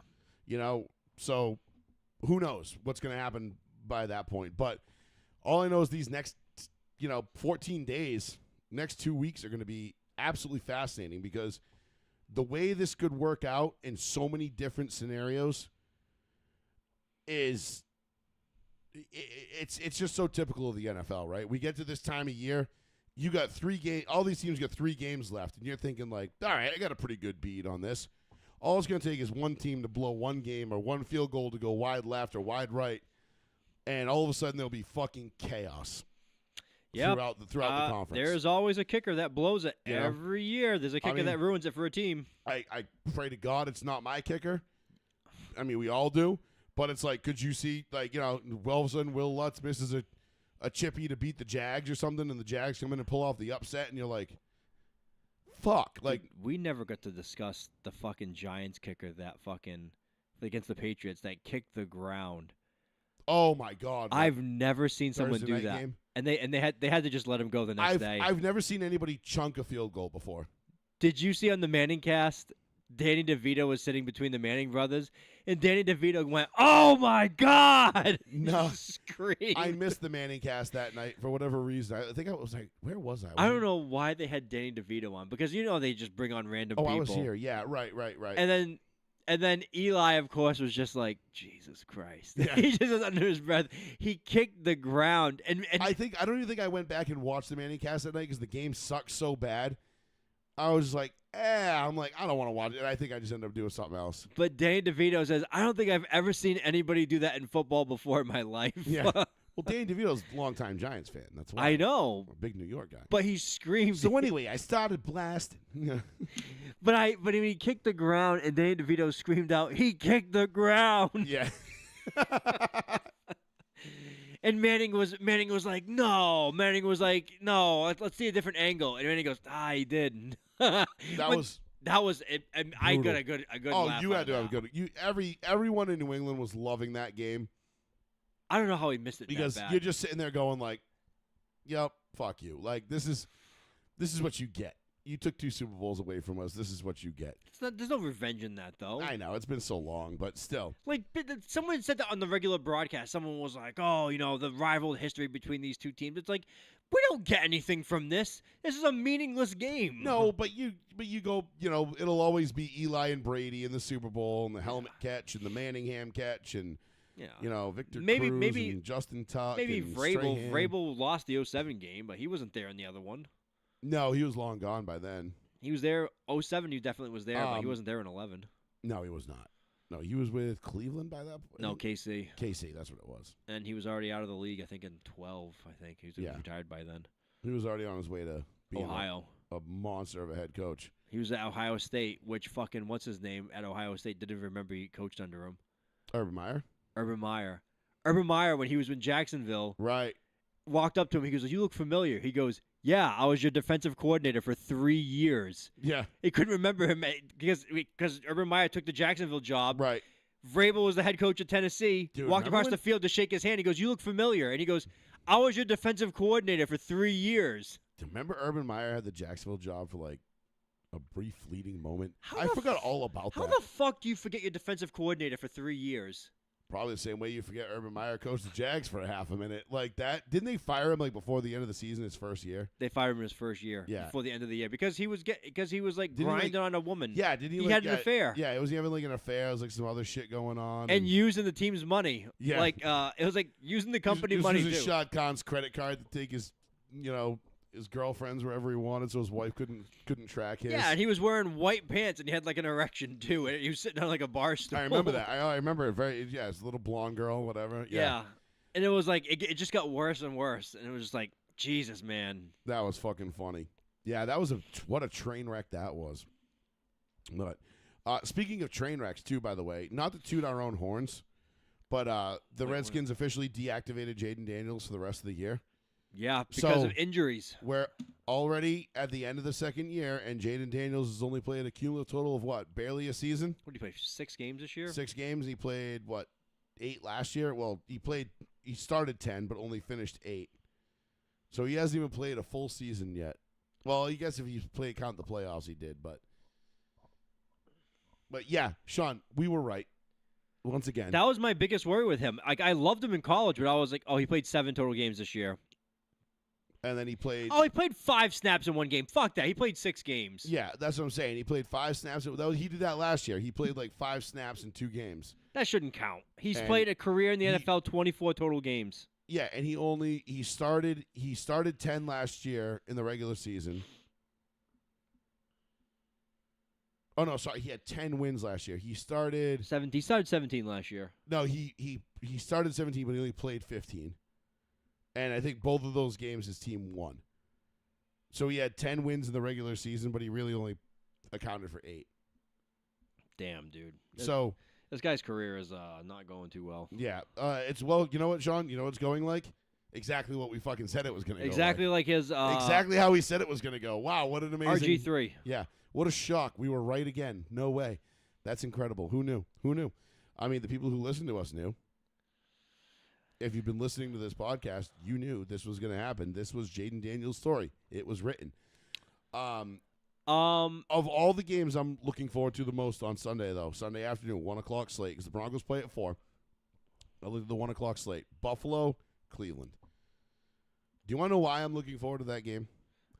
One, because I'm actually going to pay attention to Shedeur Sanders this week and watch a full game, because I have, in what I've seen of him, drive here, drive there, couple plays here, whatever, because obviously I never really watched the Cleveland Browns. There's no reason to. No one has any reason to watch them outside of Cleveland. But I am absolutely fascinated to see if we were right about Shedeur Sanders and that he has no business being a pro NFL quarterback. Okay. I have something to say immediately once you're done. My second reason is Myles Garrett needs 2 sacks to break the record. I know. 22 and a half. Someone who The record, he's at 21 and a half right now. He needs 1 to tie. He's not going to get it. Oh, yeah, 22 and a half is the record. He's not going to get it this weekend. Against Josh Allen? You don't think you can get to Josh Allen twice? Josh Allen's not going to allow it. Josh Allen will run too hard ahead and like dive over the line so he doesn't. I was going going to say, Josh Allen? No one wants to get the record broken against him. Right.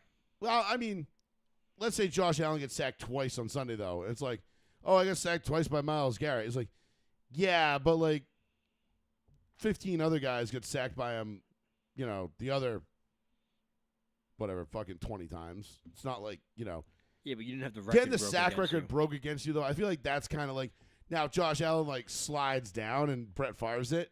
That's one thing. Oh yeah, like that guy that fucking lost his mind at a Mark convention. Gastineau. Yeah, you fucking took Mark it from me. Gastineau fucking was bullshit because Yeah. Favre basically gave Strahan the record. So I'm fascinated to see that. I'm rooting for Myles Garrett to get it this week. I still, the Bills are going to win whether Myles Garrett gets 2 sacks or none, but I would like, if they're going to sack Josh Allen, I'd like it all to be Myles Garrett because I want to see Myles Garrett win it, get it, and then have to lament the fact that he decided to stay in Cleveland to be on this shit tier team because I want all the misery to channel to Cleveland. Funny you say that about Shedeur Sanders. I had marked this down in my notes to tell And you. that with only 1 week of practice. The Cleveland He Browns. does not talk like Mike Tyson. The Cleveland Browns have made it known that they will be actively looking to trade up in the first round to draft a quarterback this offseason. Of course they are. Listen, Sean, what's the old adage? If you've got 2 quarterbacks, you don't have one. So what is it when you have 6? What does that have? If you've got 6 quarterbacks, you've got negative 14. Like, yeah, listen, I like Shedeur. I'm rooting for him. I thought it was an Onion article, though. I want him to be good. But, Sean, you and I both know, and I'm going to watch the game on Sunday to pay attention because, I've only watched a little bit here and there of Shedeur. The little bit that I've watched here and there, though, not good. Not good. But a lot of the Denver podcasts and stuff that I listen to, He's bad. They cover the Buffs as well, so they also talk about Shedeur's pro career and everything else. Don't they dare say he's okay. He's not okay There, at all. it comes down to the same thing. Like, man, we want him to be good, but He looks terrible. like, and they'll try to pawn it off like, oh, it's because he's in Cleveland or this, that. I'm like, No. yes, that's part of it, but they're just I just don't think Shedeur's got it, dude. He's not a pro level quarterback. So, when I saw that this weekend, that the Cleveland Brass is talking about, because right now they're the 4th overall pick. Yes. If the season ended. And they said that they're looking to possibly see if they can move up the board, maybe a couple more picks to try to get one of the top 2 quarterbacks in the draft already. And I started Please, laughing. Cleveland, do us a favor. Don't. Just take like a defensive back or draft Myles Garrett's future replacement. Please don't waste another quarterback. Because they There probably are other teams that need them. they probably want Mendoza. Mendoza is like the name everyone's going for. I've seen his name started to shoot up. And it's just so funny. And I was just like, there's no way this is real. And I thought it was like a gag website. No, it was from like Schefter, and he's like reporting it. Ugh. And I was like, holy shit. And I was like, so wait a minute. You have like $65 million invested into Watson still. You have all these guys you just drafted at quarterback on 4-year deals. And then you're like, we have to draft a quarterback now. Like, we need another one now. We failed on all these. They all suck, and we are screwed. Like, that's the most Cleveland shit ever, dude. It's just like it's a kid that just goes to the toy store and you just bought him all these new toys, and then he goes home and he sees a commercial come out for the new toy, and he's like, we have to go back to the store right now and get that new toy. It's like, we just bought you all these. Oh, actually, these Mom, toys are trash. I got the Xbox 360 with the 1 terabyte, but they just released a 2 terabyte. We need to go back. 1.2 terabyte. Yeah, like, no, it's not the way. Yeah, but the Browns are a trash organization. Doesn't matter who they draft, they'll ruin them. So please don't take one of the upper echelon quarterbacks in this draft. We would like to see what they can do with a fair shake, please, for once. You know the memes where you hear like the crash out sound of like you see people's eyes and you hit like Yeah, like you could hear like the quarterbacks when they hear like Cleveland Browns looking for quarterbacks, like the crash out sound. like no, The please, quarterbacks no. purposely tank their workouts for like the Cleveland Browns coming in. They're like, throw a pass. They just bomb it. Dirt balls all over the place. Like, I don't know. They're like, man, we didn't see any of this on film. That's crazy. He's like, oh man, I don't know if you know this. My whole family has arthritis by 25. yeah. I don't know if you know this, but like my whole throwing wrist is actually made of sponge. Like, you ever see SpongeBob? It's made of him. Like, it's very delicate. My God. If it gets too dry and brittle, it'll crack and break. Speaking of guys that are not too dry and brittle and can break, can we just really quickly talk about fucking Phillip Rivers coming off the couch after 5 years to play in the NFL? Holy shit, that looked painful. Almost beat the fucking Seahawks on the road. I mean, his throws looked bad. they looked very Phillip Rivers to me. I don't know. His throwing always looked rough because it's obviously like the sidearm shit. But his throws were like, oh yeah, the ball did not have its usual zip and spin on it. Like, he usually throw a pretty deep ball, but this was not. his obliques are shredded today. I guarantee. Oh my God, he must be in so much pain, and it's hilarious because he's starting on Monday night against the Niners, and I haven't been this excited for a Monday Night Football game in a long, long time. So I'm thrilled to watch Laserface do his thing on Monday night, and I'm here for it, dude. I'm fucking here for it. I can't fucking wait. It is going to be awesome. I wish they had won that game on Sunday, because I can't believe again, he threw a touchdown pass. it would have just the amount of chaos that would sow in the AFC would be fantastic. You know, I'm just one of those guys that sometimes I just want to watch the world burn, and if that means having to root for Phillip Rivers, then so be it. Something I'm not accustomed to doing, but I love the fact that he comes off the couch at 44 years old, and just like, I mean, listen, some of those balls he was throwing looked ugly, but bro, you can't tell me the homie doesn't know how to play. He knows the game. He was still out there making it work. Like, the fact that he went up against the number 2 defense in the NFL after 5 years off and 4 days of practice. Yep.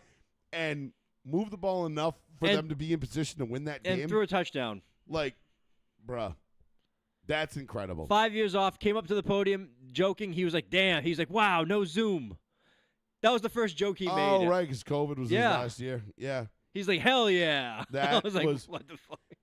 dude, that was awesome to watch. I want nothing but the best for Laserface in his this little stint with the Colts, at least until they play the Broncos at some point, if they get that far. But I would love to see them just take this all the way and get to the playoffs.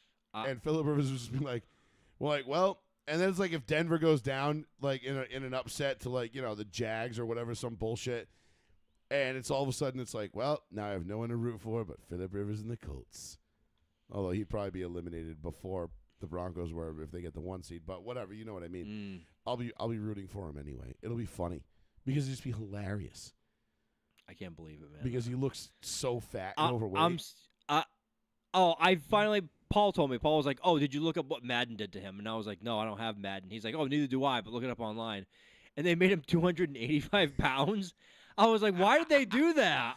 I guess it was officially from Madden. I thought it was like someone made it and uploaded it. No, it was from Madden. The new update, weekly update. They made him 285 pounds. I'm like, what the fuck? I'm like, that was so awful. Like, all right, you're the new Pillsbury throw boy. Fat ass, get out there and start slanging it.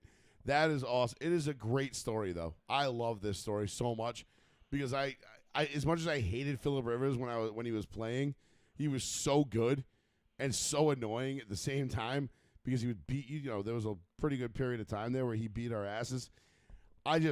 Now I'm like, nah, man, you're a fucking grandpa. Go out there and fucking get it. Literally, a grandpa. Look what they did to this poor man. Dude, he looks like Jared Lorenzen. Like, he doesn't look that bad in real life. They made him so fat for no reason. He doesn't look like that in real life, but it's wicked funny that they did that. They made him the size of the offensive lineman blocking him. He's just and he like- threw a pick in the game. It's like that old Jamarcus Russell meme that we used to have where he's just like, fuck your couch, but he's all fat and shit. Oh, my God. Good fucking times. But I love that. I love that for the Colts. I somehow hope they find a way to keep their shit together, but I don't think it's going to happen. So it'll be a funny story while it lasts. Hopefully nothing crazy like bad happens to Phillip Rivers. I don't want to see him get like hurt or like banged up too bad, but goddamn is this fucking amusing. So anything we forgot to touch on? No, anything happened outside of the world? What about basketball? Anything crazy in basketball? Oh, you mean the NBA Cup that's going on? NBA Cup sucks. I didn't realize that's what they called it till today. Oh, the Cup. Yeah, I thought it was just the in-season tournament. Didn't the Knicks win it? Couldn't tell you if I guessed it. I have yet to watch Hold on. I have yet Hold to on. watch a basketball game this year. Hold on. NBA. Let me Google it. I think the Knicks were like on the verge of winning it. NBA. I've looked at the standings. I know the Lakers are doing okay, and the OKC Thunder are fucking miles out in front of anybody. My only NBA concern right now is Giannis to the Lakers. That's it. It's the only thing I'm concerned with. The New York Knicks are the NBA Cup champions. Look, it just popped up on Google. If you reload the page, it puts up like a little. Hold on. Who'd they beat? Fireworks. Oh, San Antonio. It comes up with a little banner. Oh, that's so cute. They're trying so hard to make this a thing, aren't they? What the fuck? I guess they just won tonight. I mean, they must have. Hey, what the fuck? When the Lakers won it, we didn't get little fucking Google fireworks and banners and shit. That's bullshit. Fuck the Knicks. Why do they get all that special shit? Jokic is trending. That's not good. What did he just drop like 40, 40, and 40 or something? Jokic usually only trends for good things, so. No, I was worried that he like blew out his knee or something like that. Nah, we would have. Well, maybe he did, but it's 11:37. So if they started playing, it's been recently. No, he's okay. I would hope so. Because if Joker goes down, that's just a bad hit for everybody. So, but anyway, I think we're good. We can leave it there. Yeah, what happened with Wemby? Wemby, 18.6 rebounds. Yeah, whatever. Fuck you, dude. We could talk about the baseball free agent signings, but who fucking cares? The Dodgers Dodgers just signing everybody as usual. The Dodgers get the Dodgers are getting even better, and the only thing I think was the Mets letting go of the polar bear, which is absolutely asinine, but whatever. That's you know what that sounds like. That sounds like a March problem for us to talk about. But I'll say one thing about baseball: the Red Sox had every opportunity to sign Pete Alonso. Yeah, the polar bear. Yeah, Yeah. And then they said, "Oh, he's over 31. He's too old." I was like, "Wait a minute." Over 31 is too old now for baseball. I'm like, the Red Sox should stop being cheap fucks. Just stop making up all these fake rules that they're making up. Mm-hmm. They just make up these magical rules that don't exist anymore. Oh, the Red Sox will make up any rule not to spend money. Yeah. Yeah. If it involves them not spending money, they're like, that's our rule, and we're sticking to it. Anyway, no show next week. What happened next week? I don't have Tuesday off next week. Oh, sorry, buddy. Because Christmas. Your week's all fucked up next week. My week is all fucked up. So we'll be back 2 weeks from tonight. Okay. So the week, the New Year's Eve week, we'll be back. So we'll have 2 games under our belt. We'll be coming into week 18. Playoff picture should be fairly crystallizing by then. It'll probably be finalized by then. Maybe we'll have a couple of, there'll be some wild card stuff to talk about, but we'll have the seeding to talk about. We'll have who's going to be playing who, matchups, so on and so forth. So from those of us here at Row 1C1, Merry Christmas. Merry Christmas. And thank you all for joining us on this absolutely beautiful Tuesday evening. Unless anything changes, I'll let you guys know. But as of right now, I do not have Tuesday off next week. So, yeah, we'll deal with that. We'll burn that bridge when we get to it. But thank you all for joining us. Joey Fats Radio, Row 1, Seat 1, live on the one, the only, the New Bedford Guide for Mr. Betancourt and Plizzy, who could not be here again tonight. I am Joey Fats. I'm your host. And this has been another episode of Row 1, Seat 1. We'll check you all in 2 weeks, maybe next week. Stay tuned. We'll keep you posted. Until then, if not, Merry Christmas, and we will talk to you before the new year. Adios. Peace. Go Broncos.